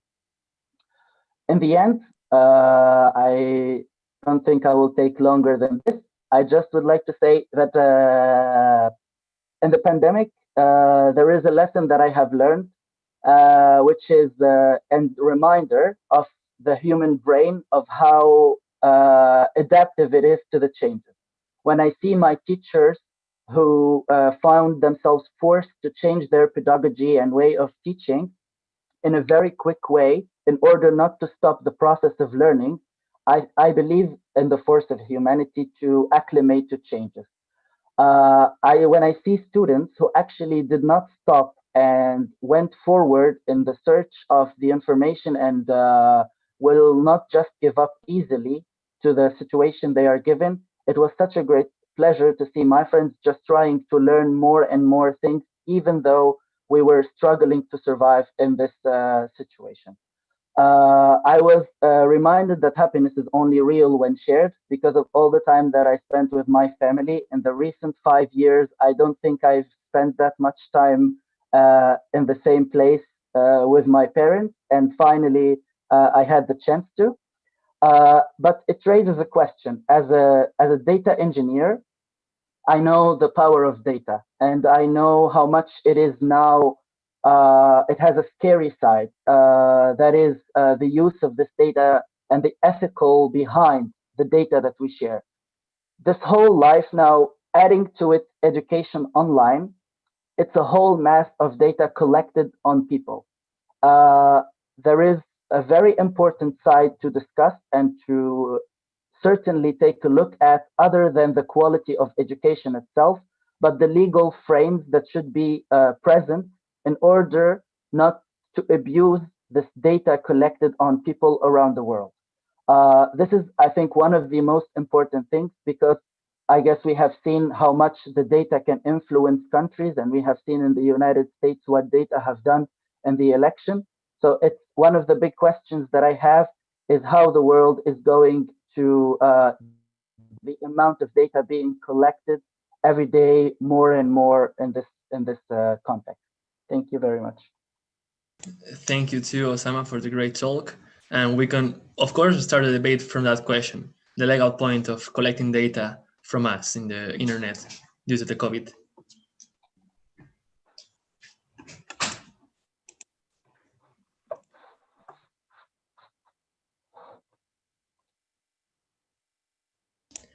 If there is no question, I'd like to point out something that I find really, very interesting that Osama said.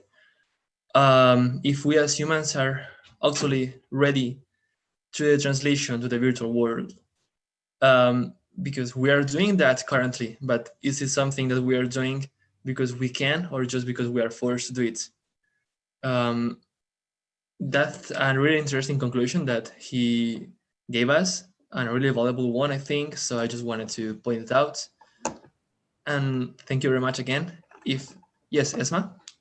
Yes, I just want to point out and open a little bit some of the reflections of Osama, because we have the great opportunity to interpellate the professors community, because Osama is talking to all the professionals and all the professors. So if one of you that have a huge experience like professors can answer some of his appointment, it will be very, very interesting for us and very fruitful.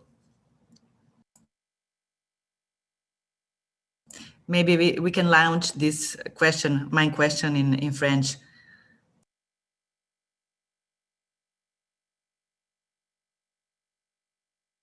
Possiamo nel francese e nell'italiano. La domanda è: siamo i persone pronti per la transizione da un mondo nell'internet tutto o non siamo? Che pensiate?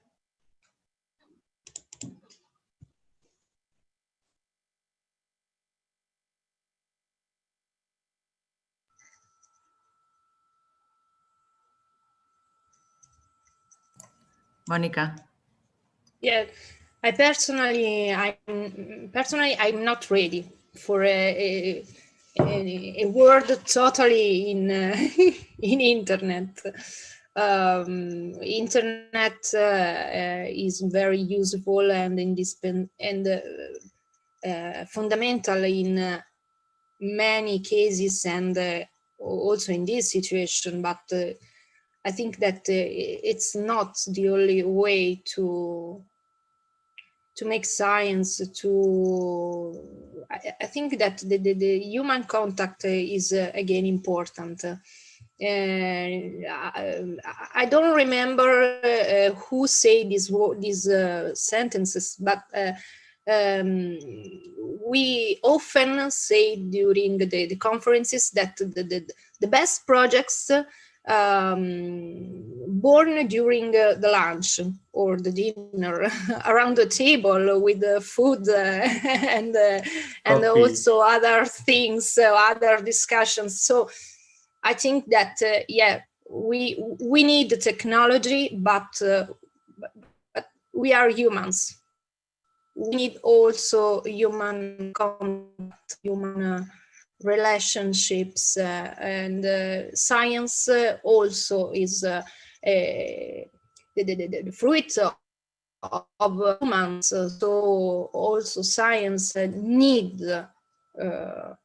human relationships, in my opinion. Maybe I'm too much romantic, I don't know, but I prefer not to to think that today the world will be only in internet. Grazie mille Monica per la sua presentazione. We can conclude that this is something that has been difficult to everybody, especially now talking about education, but somehow we are only focusing about the students. But it has been also difficult for teachers that also want to be present with their students and with the colleagues. So we had to think about everybody and to realize that everybody has had, every person its own complication. With that conclusion, we can move forward. And now we have from Algeria, one musician, Nazim Lemnoir. Así que Nazim Lemnoir es no solo músico, también es empresario, tiene un máster en gestión empresarial, pero en vez de hablarnos hoy en día de ciencias económicas, instead of going to economical sciences, Nazim Lemnoir is today with us to bring us an interpretation of his instrument, Oud. So, whenever you want, the stage is yours.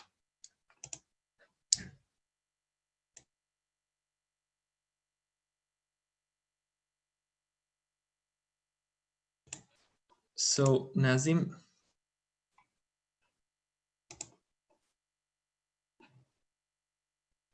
Bonjour. Bonjour. Ça va? Oui, très bien. Et vous, ça va? Vous allez bien?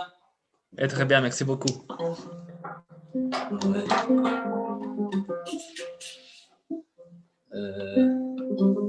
vous donnez la parole directement. Vous avez la parole. Vous avez. Whenever you want. Bon, bonjour à tous. Content d'être parmi vous pour une deuxième intervention après celle de la RAF 19. Et dont l'objectif est de donner la parole aux artistes contraints au confinement afin de rompre l'isolement forcé et aussi de constituer une communauté qui nous permet de partager nos œuvres musicales et artistiques autour du bassin méditerranéen. Et cet objectif a été concrétisé grâce à une plateforme collaborative désignée sous le nom RAVMed, mise à la disposition des artistes, et cela démontre l'intérêt de ces technologies sur le rayonnement de nos cultures musicales et artistiques. D'ailleurs, c'est sujet du Congrès méditerranéen de la musique et de la science. Et ce que je voudrais rajouter, c'est qu'il est souhaitable de créer d'autres plateformes collaboratives payantes, permettant ainsi aux artistes d'en tirer profit, notamment vivre de son art. Donc, c'est ça. Et aujourd'hui, je suis accompagné de... bon, je vais vous montrer ma sœur, Lilia. Bonjour. Elle est cadre supérieur chez Algérie Télécom. Et mon frère, Ramzi aussi, il est étudiant en médecine, 5e année. Et on va vous présenter, on va vous interpréter un morceau de notre patrimoine de musique andalouse constantinoise. J'espère que ça va vous plaire. Ok, attendez, je vais juste un peu la table pour avoir de l'espace.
Merci à vous.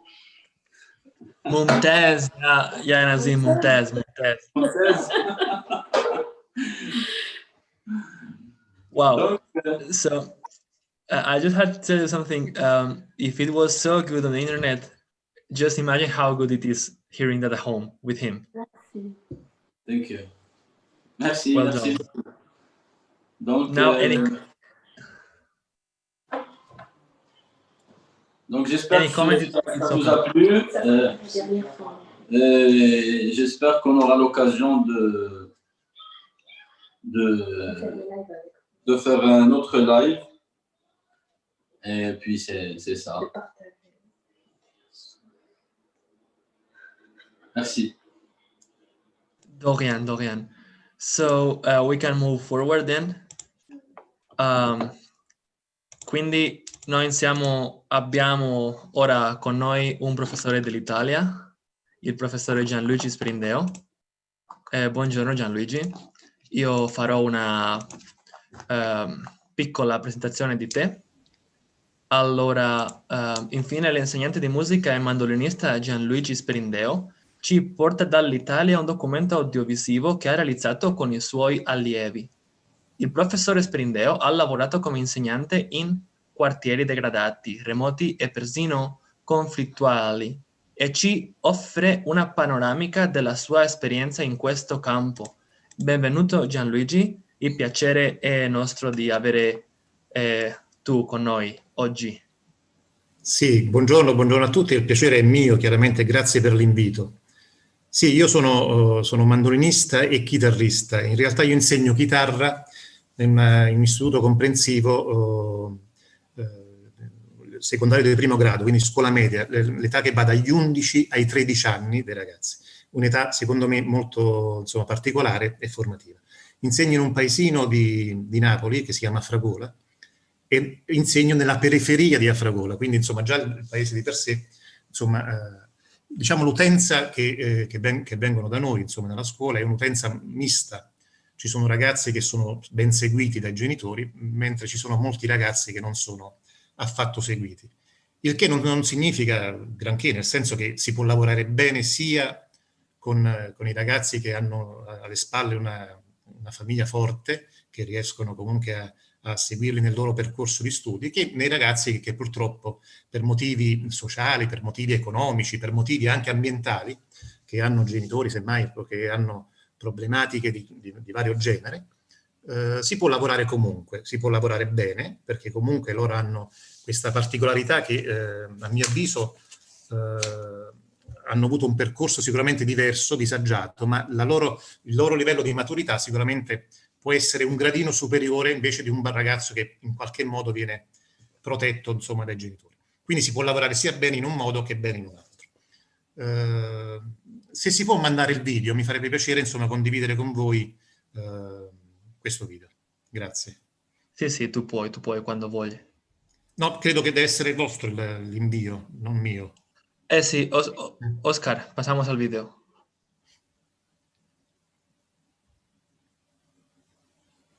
The video can be seen at the foundation is in.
Bene, grazie.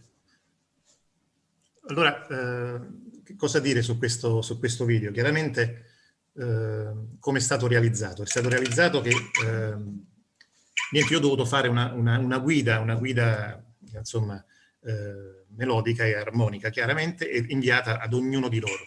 La problematica qual era? La problematica era che non tutti avevano chiaramente dei dispositivi per poter suonare sopra alla base. Infatti qualcuno di loro, infatti poi nel video si vede anche, l'hanno fatto senza base, nel senso hanno avuto un tempo iniziale metronomico e dopodiché hanno fatto un po' così a orecchio.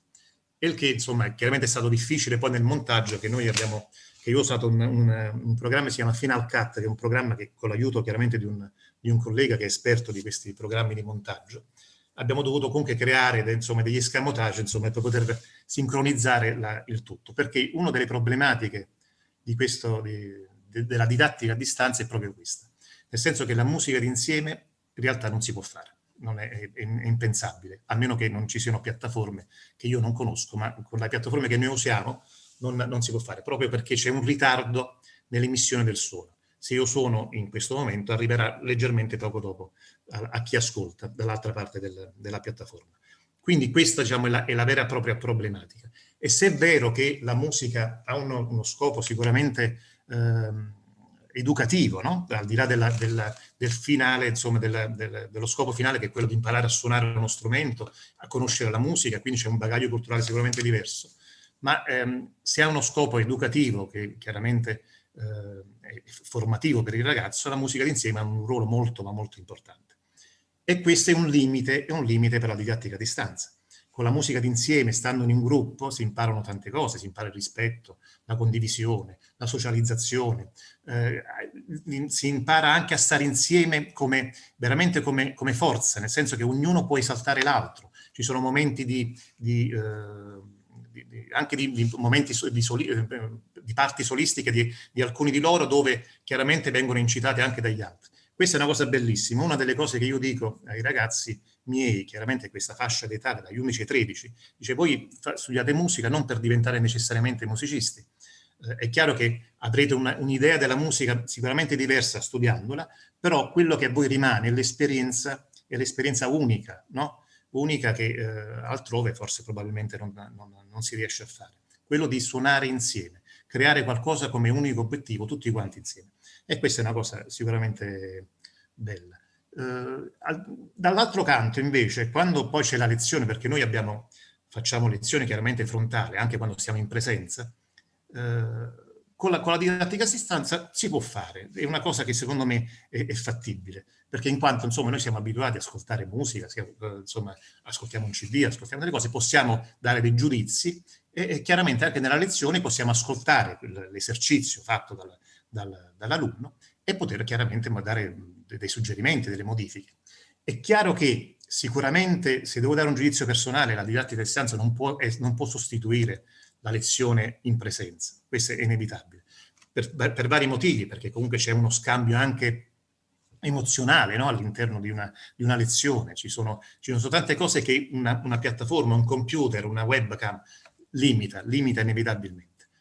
Però c'è da dire che secondo me adesso come adesso, in via eccezionale, l'unico sistema per poter evitare veramente insomma il contagio del coronavirus, di questa pandemia assurda e pazzesca, è quello di rimanere a casa. Allora, se noi docenti come alunni abbiamo questa possibilità, c'è un'alternativa alla presenza, che è quella della didattica a distanza. Non è il massimo, assolutamente.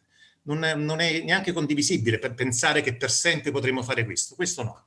Però insomma, limitarlo in un periodo, nell'attesa che le cose poi cambiano, secondo me è una cosa fattibile, si può fare.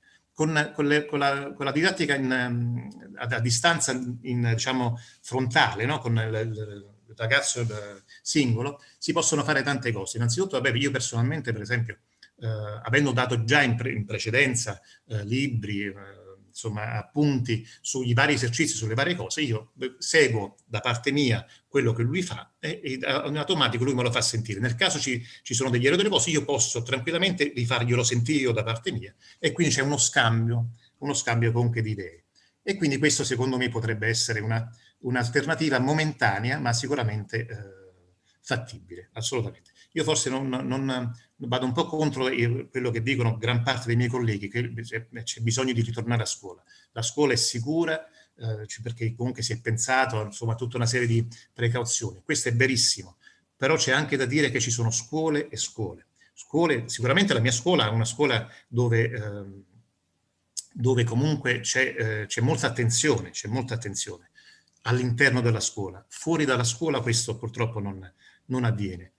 E quindi comunque una sorta di pericolo, secondo me, c'è. Vabbè, insomma, questa è chiaramente una mia idea personale, che voglio comunque condividerla con voi, chiaramente.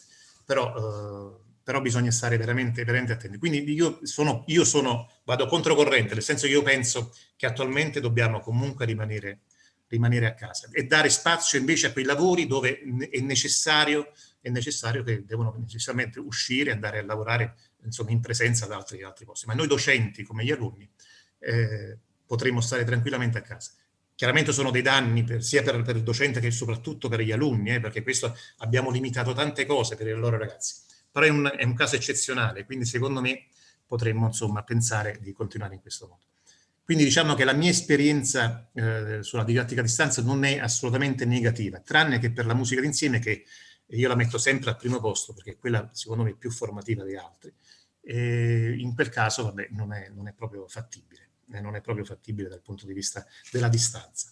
E va necessariamente fatta in presenza. Però attendiamo tempi migliori. Va bene, io penso di aver comunque concluso la mia testimonianza da questo punto di vista. E niente, se ci sono domande, se avete curiosità, insomma, io posso tranquillamente rispondere. Perfetto, grazie mille Gianluigi per la sua testimonianza. È davvero questo una cosa molto bella, perché vediamo come gli studenti per per loro non è né più facile lavorare nell'internet, in speciale quando sono gli studenti piccoli ancora. Vero.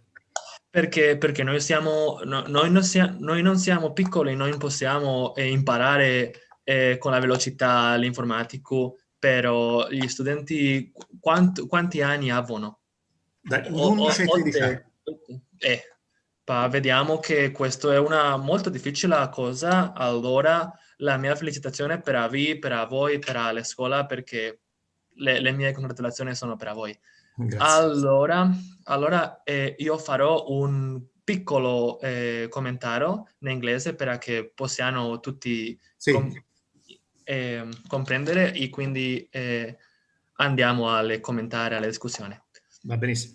So the professor has just told us that education has been very, very interesting in the sense that especially when they are children, is something different to be at home than to be at school. Of course, it's going to be something temporary. So we hope that in the future we will come back to the school, but somehow this has been a solution.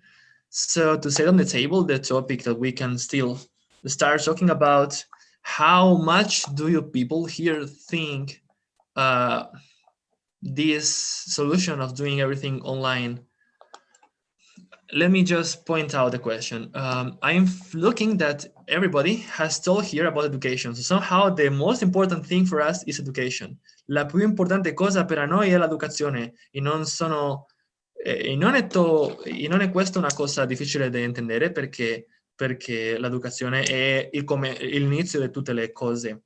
Quindi I find important that we all have talked about education. So if anybody has to make a comment on why education has been so important for us and why we have thrown so much effort into education to save it, perché pensiate che abbiamo dato una quantità così grande per l'educazione al tempo del coronavirus?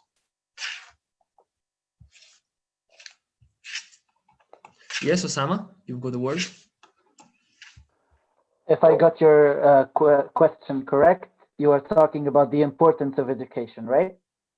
Okay, I think I can give here the smallest example, taking countries in Africa who have been receiving donations for years and years from international NGOs.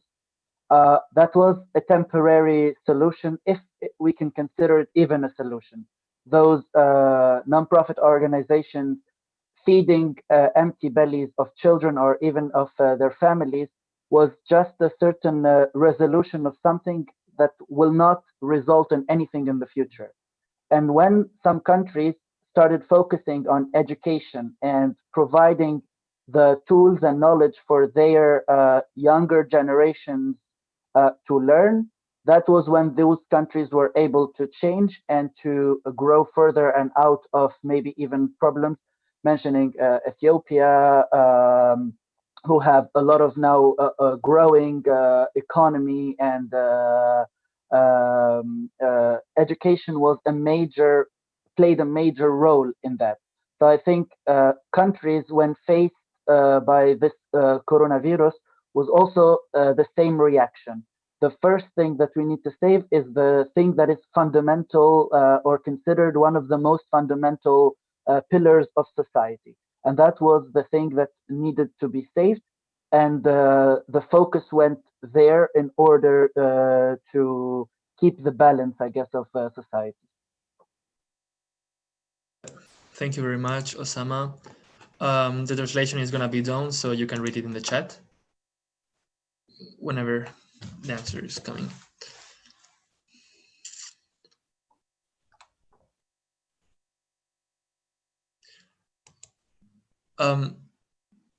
Just in the while, I will tell you that we are going now to do our break, which is going to be from 1:30 to 5.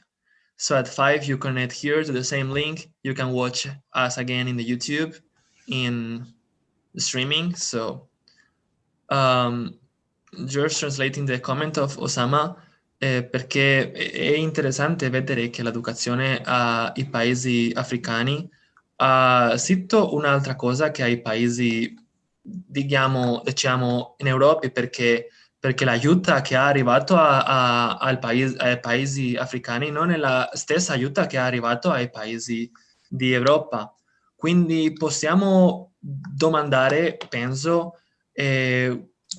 cosa possiamo fare per soluzionare questa diversità nell'accesso, nelle opportunità che abbiamo i persone di Europa e i persone di Africa, per esempio.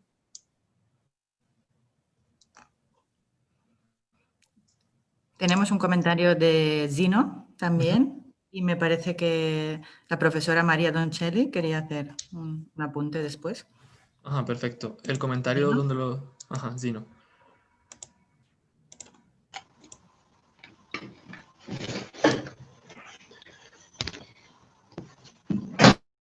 Hola Ali, Hola Zino, bonjour, ¿qué tal?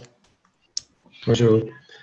Alors, je souhaiterais faire un commentaire sur ce panel qui a présenté l'importance des nouvelles technologies et surtout axé sur la partie éducation, enseignement. Et on a vu la dernière intervention des enfants. C'était très bien synchronisé, donc il y a un enseignement qui est donné et qui me paraît intéressant de l'étudier sous l'angle du distanciel. Le fait que nous vivons cette pandémie, les enseignements doivent s'adapter, y compris la musique, doivent s'adapter à l'environnement, au contexte actuel. Et l'adaptation, elle est d'ordre d'abord pédagogique. C'est-à-dire l'enseignant, le formateur, doit s'adapter, doit rescénariser son contenu en fonction de l'absence du vis-à-vis. Et ça, c'est le formateur devient scénariste, devient quelqu'un qui est comme s'il va faire un film. Donc, où il écrit une histoire de bout en bout, mais cette histoire est une formation en musique ou autre. Tout à l'heure, Osama a parlé de l'importance de l'éducation à travers les outils d'enseignement à distance. Donc, les outils sont au service de l'homme, au service des formateurs, mais à ces formateurs, ils doivent acquérir une nouvelle compétence qui est liée à la scénarisation, comme s'ils deviennent des scénaristes, des gens qui vont écrire une histoire, un film, mais ce film, c'est une formation. Donc, la scénarisation est la possibilité de dompter la technologie pour qu'elle devienne au service de l'homme et non pas la technologie qui dicte la façon de faire. Voilà pourquoi aujourd'hui les plateformes collaboratives sont nombreuses et c'est intéressant que ces plateformes mettent l'homme au cœur de la préoccupation, au cœur du développement technologique et non pas le développement technologique pour la technologie. Et là, c'est un nouveau concept, que la technologie soit au service de l'homme et que l'homme arrive à maîtriser, à dompter cette technologie pour ses propres besoins de formation ou autres. Donc, ce que nous avons vécu ce matin, c'est intéressant, mais on ne peut pas faire l'éloge seulement de la technologie, il faut faire l'éloge de ces personnes qui utilisent cette technologie, c'est-à-dire tous les utilisateurs qui prennent le temps et acquérir des compétences pour dompter cette technologie, pour qu'elle soit au service pédagogique, au service du récepteur, donc le vis-à-vis, pour qu'il puisse comprendre la partition musicale ou le contenu de formation, sachant que la personne n'est pas face à face. Et aujourd'hui, la technologie n'est pas à la portée de tout le monde. On peut avoir le synchrone, mais il faut réfléchir aussi dans une perspective asynchrone où la personne n'est pas forcément face à face. Voilà, et je remercie l'ensemble des participants sur cette matinée. Dorian. Gracias. Muchas de nada. Pues entonces, si no hay ningún comentario más, lo que hacemos ahora es un descanso. En la segunda parte tendremos la profesora María Doncelli. Efectivamente. Ah, genial. Alors, moi, je suis à ce sujet, je suis absolument d'accord avec Zino sur l'impostation, sur la position disons, de l'attitude que nous devons avoir face à la technologie et surtout en matière d'enseignement et en matière, disons, humaine. C'est-à-dire que moi, je crois que la technologie doit être maîtrisée, effectivement, et que nous devons l'utiliser à notre avantage, à avantage de l'humanité. Ça comporte effectivement une réflexion plus ample sur l'importance de l'homme et face à l'algorithme, parce que l'algorithme risque effectivement de nous conditionner. Et nous devons être conscients que cette utilisation, nous devons la maîtriser. Une autre chose que je voudrais dire, c'est la différence entre, disons, les deux rives de la Méditerranée qui a été avancée. Effectivement, nous avons et nous constatons peut-être une inégalité importante entre la informatisation, comme on dit, disons, la diffusion d'Internet dans les pays de la rive sud de la Méditerranée et celle de la rive nord. Mais je veux dire qu'il y a aussi une grande contradiction aussi dans la rive nord, parce que nous avons une inégalité aussi dans nos systèmes. Comme nous faisait comprendre Gianluigi, nos écoles, disons, font rentrer des étudiants qui sont suivis, qui ont les moyens économiques, etc., mais aussi les étudiants qui sont pauvres, qui n'ont pas la possibilité, par exemple, d'avoir des ordinateurs, des tablettes, des smartphones, etc. Donc ça conduit effectivement à un autre problème, c'est le problème de l'accès inégal à la culture, à l'information, à la formation et à l'éducation. Donc c'est un problème énorme, c'est un problème aussi politique, ça va sans dire. Et donc, nous devons faire très, très attention à que cette, disons, entrée énorme de la digitalisation ne soulève plus et ne soulève, disons, encore des autres inégalités. Et il devrait être aussi l'occasion pour résoudre les inégalités. Donc voilà, ça c'est ce que je peux dire à ce sujet. Et en tout cas, l'éducation, il faut le tenir bien avant nous, concerne la dimension humaine de la personne et du sujet. Et chaque sujet, comme vous le savez, c'est unique. Et il a des capacités et il a des talents qu'il faut découvrir à travers l'éducation. Donc, c'est une opération très complexe, soit du point de vue, disons, scientifique, mais aussi du point de vue, disons, de la méthodologie qu'on utilise pour l'éducation. Merci beaucoup.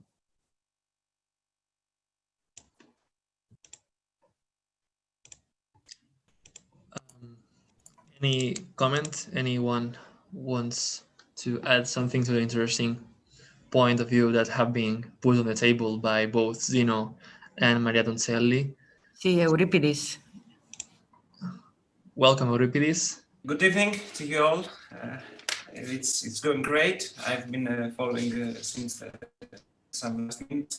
The only thing that I have to say is that I want to agree with Ms. Doncelli because, you know, it's a very nice conversation to have about new technologies and the use of the internet access of most students, they must have in order to follow and participate on online lessons. But I just have to point out that, especially here in Greece, this is a very, very important problem, because the majority of the students do not have the means. It's not that someone may have a stable internet connection, or a good laptop, or a smartphone, or a tablet.